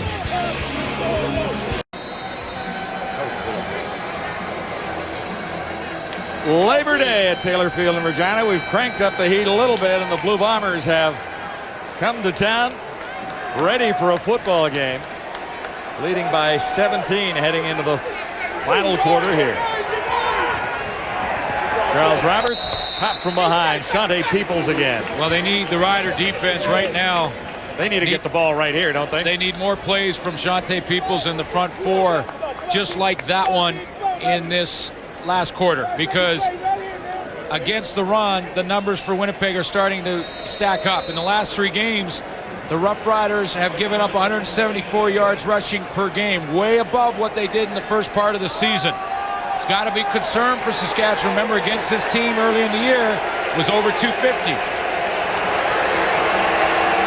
Gain is only 1. This is 2nd and 9. Huge play for the Saskatchewan defense here.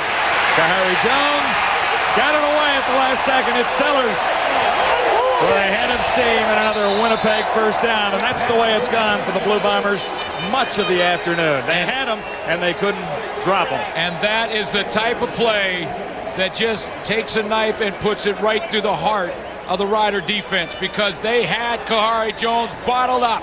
Terrence Melton had him. All the linebackers pinched in. They thought they had the sack and were getting the football back. He found a way to get it out to Sellers. And oh baby, a huge first down. And that one hurts. Bombers out near midfield again. If you're a Saskatchewan Roughrider, and this is the one I'm talking about more than anything. 139 rushing for Winnipeg, approaching 150 on the game. On first down after a 14-yard gain, they go to the other guy, Charles Roberts. He's got at least 9. We'll see where they spot the ball. And those are the yards, again, that we're talking about with Charles Roberts. See, Darnell Edwards stepped up in there and had a chance to hold Roberts for about 3 or 4. And Roberts made a miss. I mean, he makes the best of a miss because of his quickness at the point of attack. But 4 turns into 6, 7, or 8, and it puts your defense in a bind. Bombers leading 27-10. How about Charles Roberts and those numbers? 294 yards in a couple of games against Winnipeg. 186 in the first. And then they counter with Mike Sellers.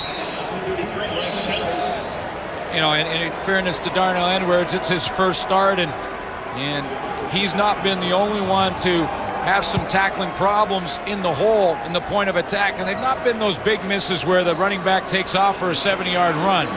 But it's been enough on first down, especially, to put the Winnipeg Blue Bombers in 2nd and short. And that's really when you see those rushing numbers continue to grow, is the benefit. 2nd and short is where you want to be. And on 2nd and short, that last play, Sellers still picks up 6 yards. He needed 1. Sellers again. Terrence Melton is having a busy afternoon in the middle.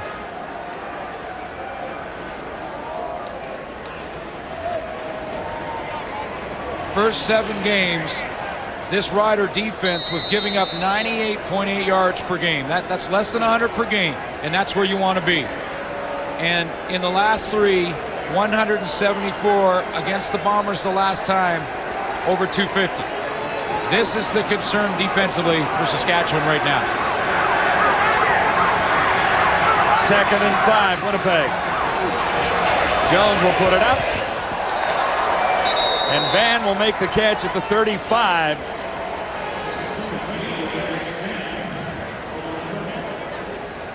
But talk about the size. If the Winnipeg Blue Bombers can hang on and win this football game and keep this lead as they continue to march down the field. Talk about big wins for an organization. Winnipeg has come back, won 3 games in a row, but don't often win on Labor Day weekend here in Taylor Field. Riders have won 7 of the last 10 Labor Day matchups against Winnipeg. But the Bombers have put it to them so far this afternoon. 41-yard field goal try from Troy Westwood. He's 2 for 2.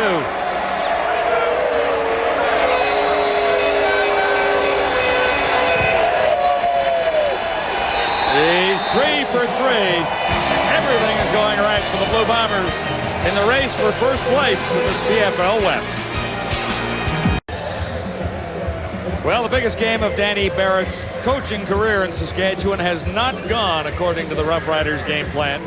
So far, there's time to come back from the lead the Blue Bombers have at 20 points. However, it's a long way back the way the Bombers have been playing both sides of the ball. And Dave Ritchie has to be very proud of his football team, not just here in this game tonight, but the last 4 weeks now. It really looked like the Bombers of a year ago. Burris has Corey Grant, and Grant is stopped a little shy of the first down by Raheem Covington. Record crowd for Labor Day here at Taylor Field.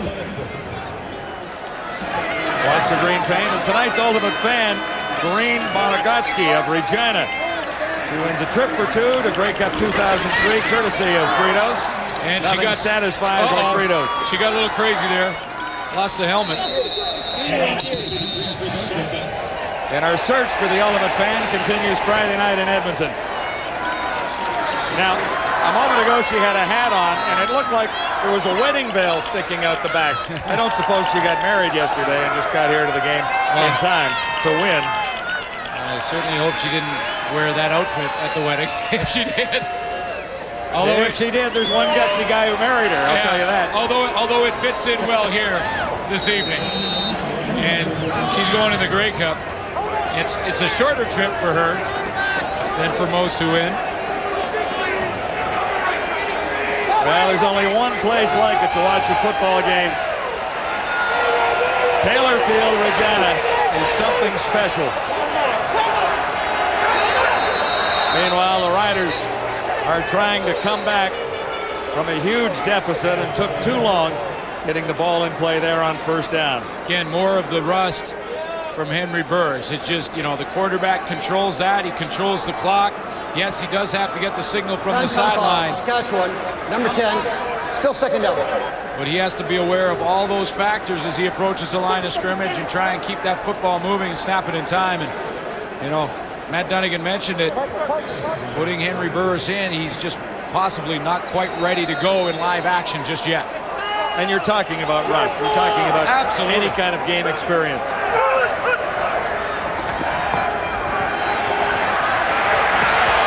Underhand, Burris to Zarka. Improvising there, but it was 1st and 15, so Zarka is short of a first down. Well, that's a good sign, though, for Rider fans that maybe Burris is becoming a little more relaxed every snap he takes. That little underhand pass as he improvises to the outside to Chris Zarka, just a sign that he's relaxed and settled in. He's got Bombers chasing him, running him down, and he just underhands it to Zarka for a nice gain. Injury timeout at Taylor Field. We'll take a break with the Blue Bombers on top, 30-10. So far on Labor Day, Bomber fans are winning the day. Coming up when we're done, the U.S. Open Tennis Championship continues. Our live coverage right after football this afternoon. Now, you think the fans will be dressed the same for the tennis? No, it's it is New York, though. You never know. 2nd and 3, big first down, Saskatchewan. Cedric Shaw ran into Harold Nash, who upended him. 8:19 to play. Back it up, fellas, back it up.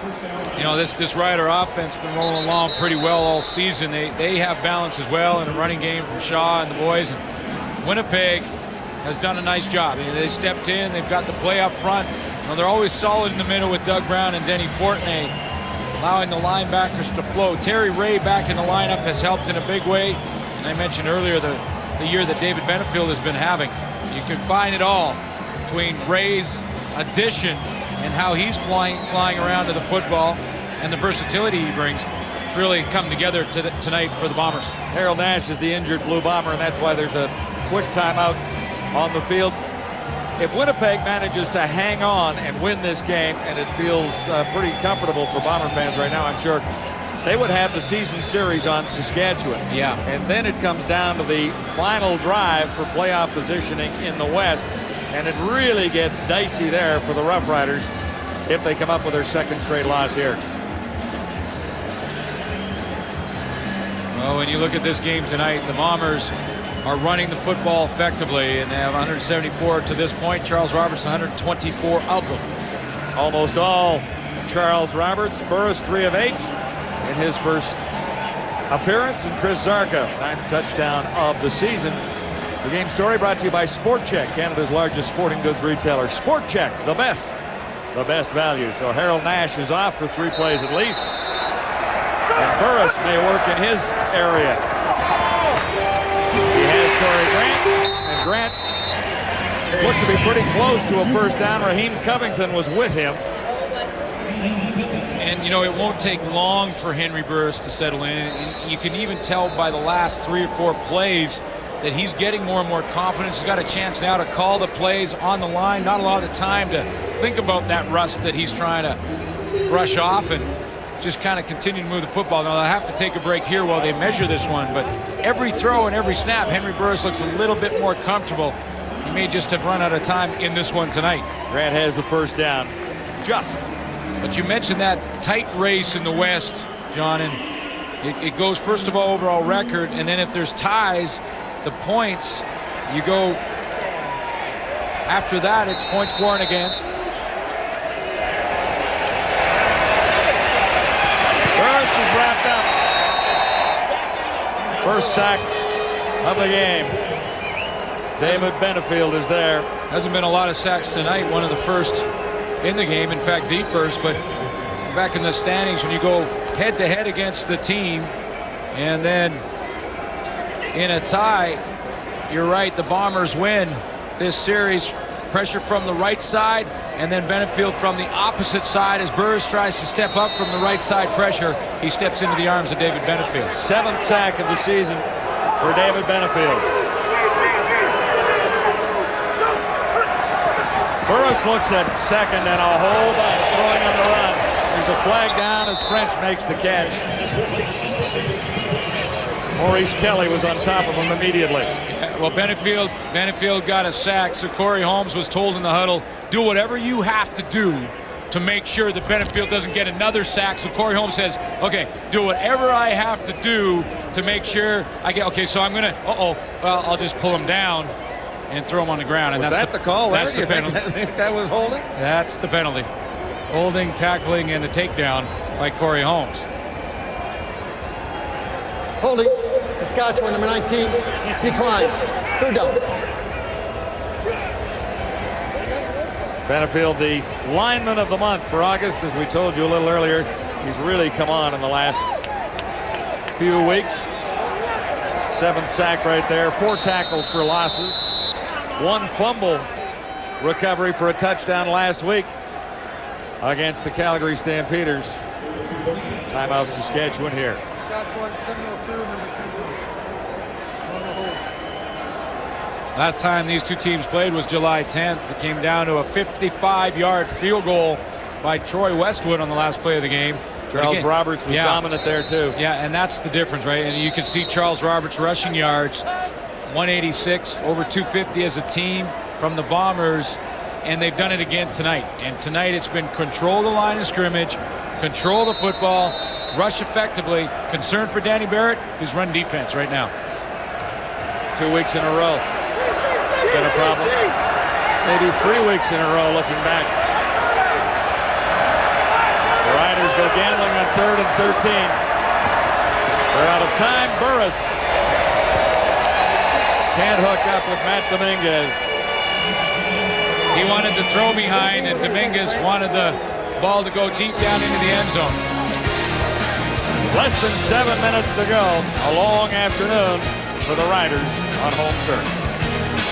Time now to vote for the Rogers AT&T Wireless Player of the Game, and here's how you can do it. On the internet, CFL.ca, by text messaging. Go CFL. Nominations would include Charles Roberts, I think, which would be W1 if you wanted to vote that way, or W17 for Kahari Jones. He's called a very good game. How about an offensive lineman for the first time ever? When you get that kind of rushing yards, the offensive line playing well. Dave Mudge having a big game tonight as well. So it's a turnover, and the Bombers have the ball back with a 20-point lead. Charles Roberts continues to march along. Jackie Mitchell making the tackle there. But, John, I got a hunch that the man who is, for Winnipeg Blue Bomber fans, number one in your heart, number one in your program. Yeah. Well, Charles Roberts. 112 rushing yards, 15 receiving yards. Total that up quickly for me, pal. There you go. A bunch. 127. Okay, there you go. I thought I handed you. Well, you little scribbled piece it of down. I paper. couldn't read your writing. Harry Jones has Charles Roberts again. Here comes some more. Huge yardage for Roberts here. After making the catch, he's down to the 40. And McCullough finally forced him out. I think he's going to get a few votes for player of the game. Well, for some of the big guys on defense have had to play against Charles Roberts, kind of like a bull chasing a rabbit. I mean, he's tiny and he gets outside and he can hide in behind offensive linemen. That's what he does there. And then watch how he cuts back left and cuts back right and kind of runs around 3 or 4 Saskatchewan Roughriders. Just not forget about trying to tackle him. How about trying to find him first? 28 yards more. He's at 155. And the Bombers are 1st and 10 at the Saskatchewan 40. Mike Sellers. Marcus Adams made the tackle, and Sellers has done his job. Well, you know, Charles Roberts' production for a couple games declined a little bit offensively, and that was because Mike Sellers was out of the lineup due to injury.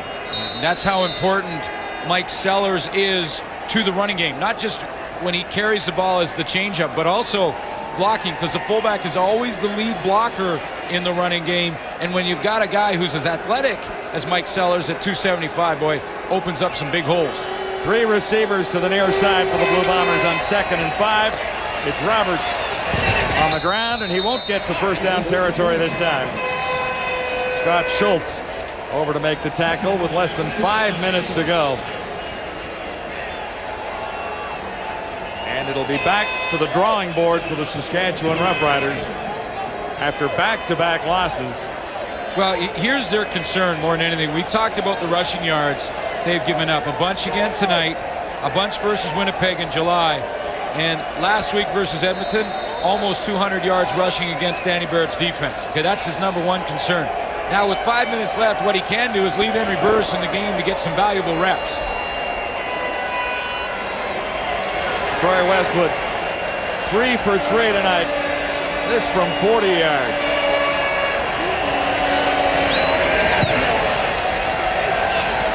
And he's on the money again. Remembering back to the first meeting between these two teams this year, it was Westwood with a 55-yarder for a 29-27 win back on July 10th. First drive for the Winnipeg Blue Bombers. Gahar Jones set the tone. Mixed things up, used play action, and on that fake to Charles Roberts, took that one in the end zone. Once they'd established the play action, then they went back to the running game, and that's where Charles Roberts took over. 21-yard touchdown for Roberts there. And the Bombers were in flight. It's a 20-point advantage for Dave Ritchie's team. Add 3 more to that. They get 23. Corey Grant couldn't hang on to that. So what does this do for a quarterbacking controversy that was simmering? Well, you know, what it does is it solidifies, in my mind, Nealon Green as the starting quarterback, as long as he is healthy. And I know there is concern over that leg injury. They certainly want to be careful because they want him healthy the whole way, but it does. It solidifies him as the starter. Henry Burris will get back to form, but he will take some time to do so. He was definitely off form in the second half when he did get into the game. Burris. And I know, John, you talked about his lack of production. I'm talking Nealon Green, his lack of production in that first half, but I'm pretty much sure that Danny Barrett would have left Green in the game in the second half had he been 100% healthy. And I really believe it's that leg injury he's more concerned about than the lack of production in the first half of play where he only had 89 yards passing. Nickerson made the catch for the first down. Dominguez couldn't bring that one down. And less than 3 minutes to go on Labor Day at Taylor Field in Regina. 40,000 plus on hand. Not much to cheer about for Saskatchewan fans. Tennis, the U.S. Open following football here from Taylor Field.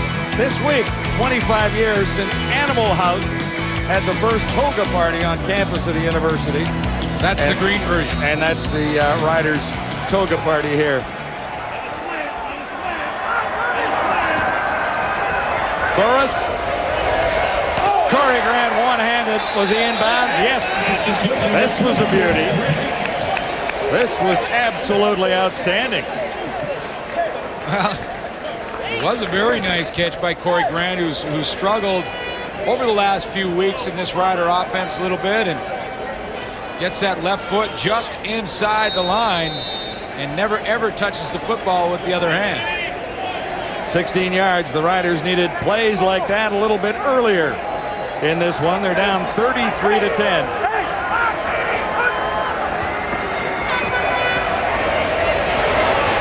Burris takes out the second time he's run with the ball. He's coming up a little short, going down after a 6-yard gain. We talked about the concerns for Danny Barrett, but this is something that will be a positive for him. The fact that Henry Burris is allowed to stay in this game, pretty much out of reach as far as the score goes when you look at the line score at the bottom of your screen. But to have these reps for Henry Burris, very valuable as this season progresses. They call it a 7-yard gain now, and that'll be enough for a first down. Corey Holmes. You know, when you talk about players of the game and who's really stepped up, it's hard to really find one defensively for the Winnipeg Blue Bombers, and that's a good thing, because what that means is they played well as a unit, and if a defense plays well as a unit, boy, they are awful tough to beat.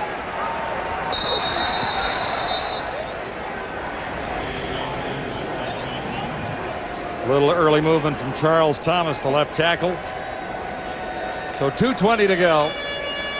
The Bombers have this one wrapped up with a 23-point lead.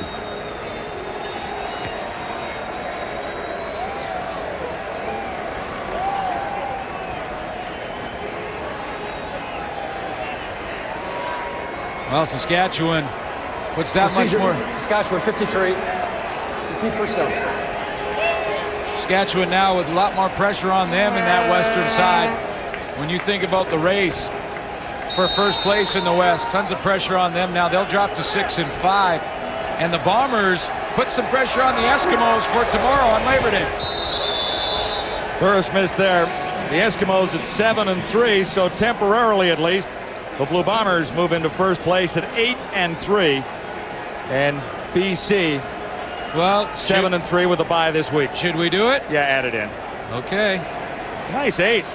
Okay. And they go up here. So there you go. That's one of your better 8s. Well, thank you very much. There you go. Now, the Bombers, I think the last time we did that, there was a tremendous, huge comeback, and it all changed. But I think we're safe to do it right now. The Bombers have played well from start to finish on both sides of the ball. You know, and one of the things that the Saskatchewan Roughriders coming into this game were sort of leaning on was their play on special teams, and the Bombers contained them in that area as well. Offside, Winnipeg, 97, still second down. I mean, heading into this game, Danny Barrett on his teams had over 500 return yards in the last 2 games, so he felt that his teams were providing some offense, and they were over 2 games. But that Bomber special team unit, cover units, have shut the door there as well.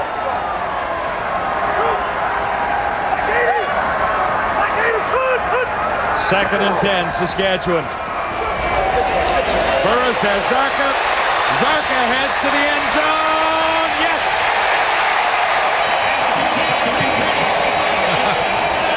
Could there be the miraculous comeback? That's 2 touchdowns for Zarka.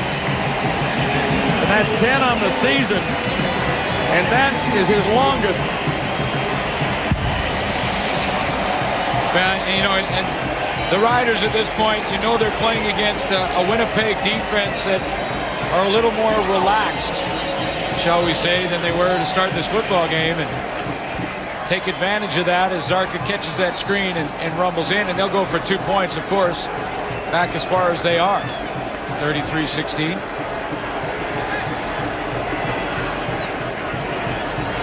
We'll go for the onside kick after this convert attempt, because they need not one but 2 possessions.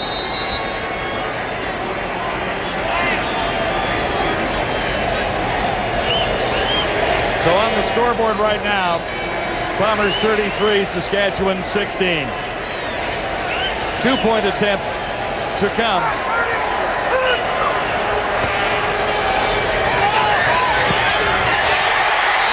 Flags down on the coverage. I think he caught it anyway. I don't think it matters. That was way away. Jason French. That was on the opposite side of our spotters booth up here. And I think Jason French pulled that down. Well, he did, yes, as it shows now. Yeah, they declined that, and they'll just take the 2-point convert and get just a little bit closer. That's a nice catch. He turns back and certainly does hang on. You see it clearly from that angle.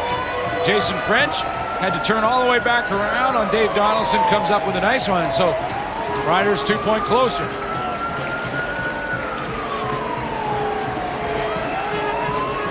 This is that touchdown by Zarka. Nice play as they set up the screen. You see the big guys get out front. 3 of the Riders to set up a nice, big, huge picket fence down the sideline. Maybe picket fence is the wrong way to describe it when it's offensive linemen, but... And this for 2. That's a nice catch by French. 2 nice catches in that drive, one by French and one by Corey Grant. Yeah, Corey Grant, the one-hander to keep the drive going. So now one of my favorite plays in football is the onside kick, because it's like a fire drill in a lot of ways. And that first wave of Saskatchewan Roughriders, the idea is to knock over anybody you can and allow someone in behind the first wave to come up with the recovery. 33-18, Blue Bombers. They load it up here, John. They load it up here, and somewhere in the middle there's going to be one heck of a collision. Really, it's a jump ball. McCallum under it. The Bombers have it. McGriggs.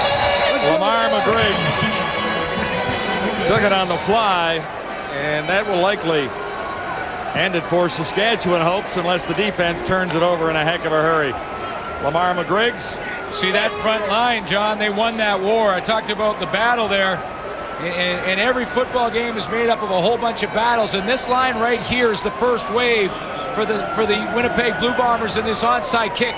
They take on that first wave of the Riders, and in that battle, the white shirts win, allowing Lamar McGriggs to recover the football. And if you win enough of those battles, you win the war.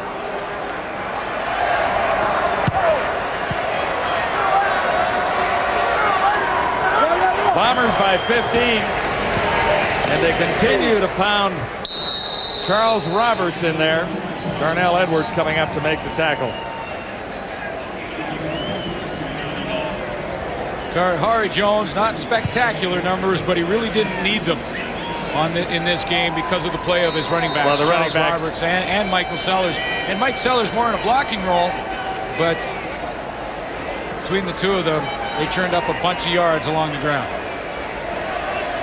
Second down. Bombers need 7 for a first down. They're in field goal range already, and that could put it out of reach.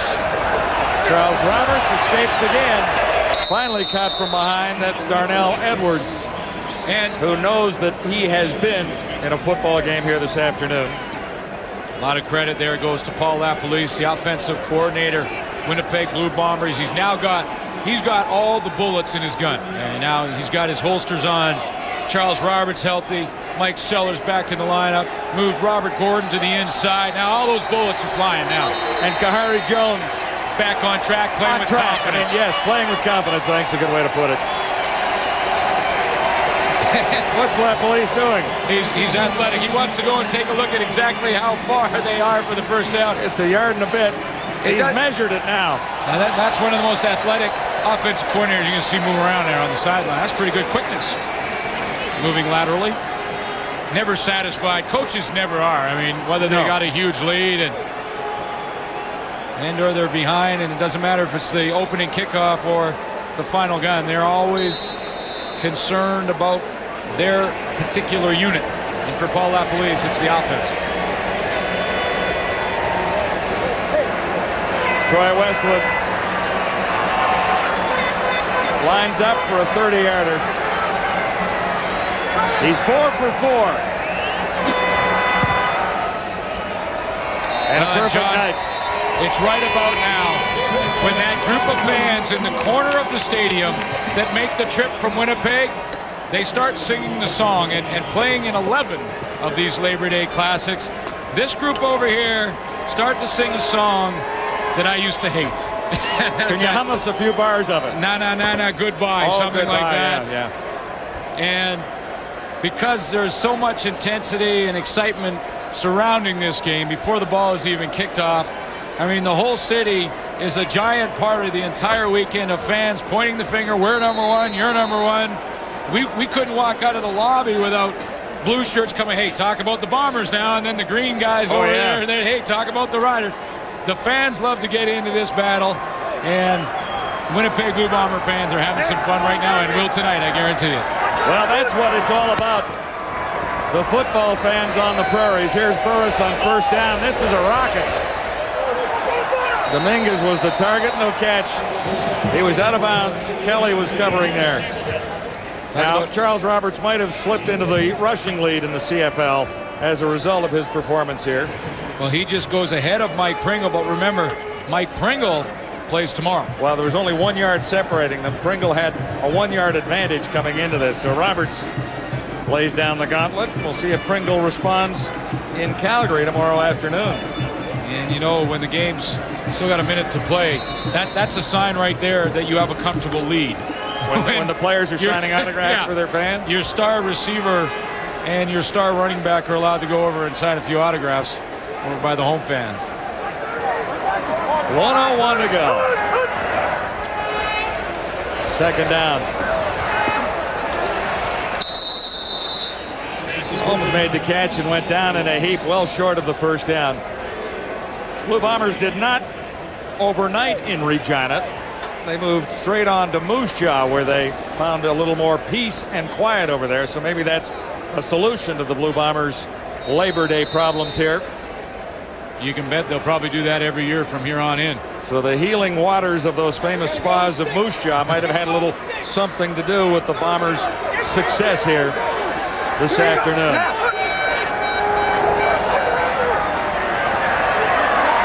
Burris for the first down. He needed 5. Alan, just as you watch this game, I think Danny Barrett will have less of a quarterback controversy to deal with than he did coming into it. And there always seems to be one here in Regina, but I think it'll be less intense this coming week. Henry Burris certainly has rust on him, and if Nealon Green is healthy, he will start next week. 23 seconds to go. Penalty markers are down again. Burris. As Kevin Nickerson and Tim Carter, who's had a pretty good ball game for Winnipeg, limits the gain to a couple. So again, the standings will show the Blue Bombers atop the heap in the West, pending the outcome of the Eskimos and the Stampeders tomorrow. And the BC Lions also at 7-3 going into this weekend have the bye, so they'll have to catch up to Winnipeg a little later on. And the Eskimos will try and do so tomorrow. Saskatchewan drops to 6-5. That loss last week in Edmonton dropped Saskatchewan from a tie for first all the way to 4th, and that's where they'll sit heading into next week.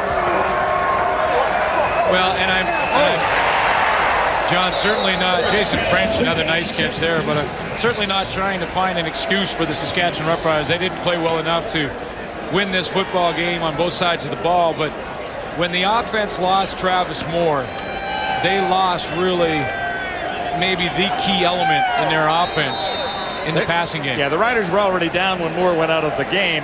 However, they didn't have him there for a comeback. And he didn't play last week versus Edmonton either. Down to the 5-yard line, but the Riders, no.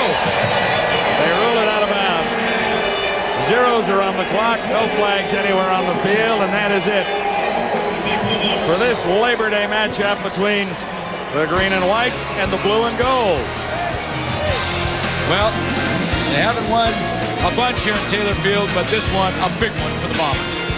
Dave Ritchie has his second win on Labor Day at Taylor Field.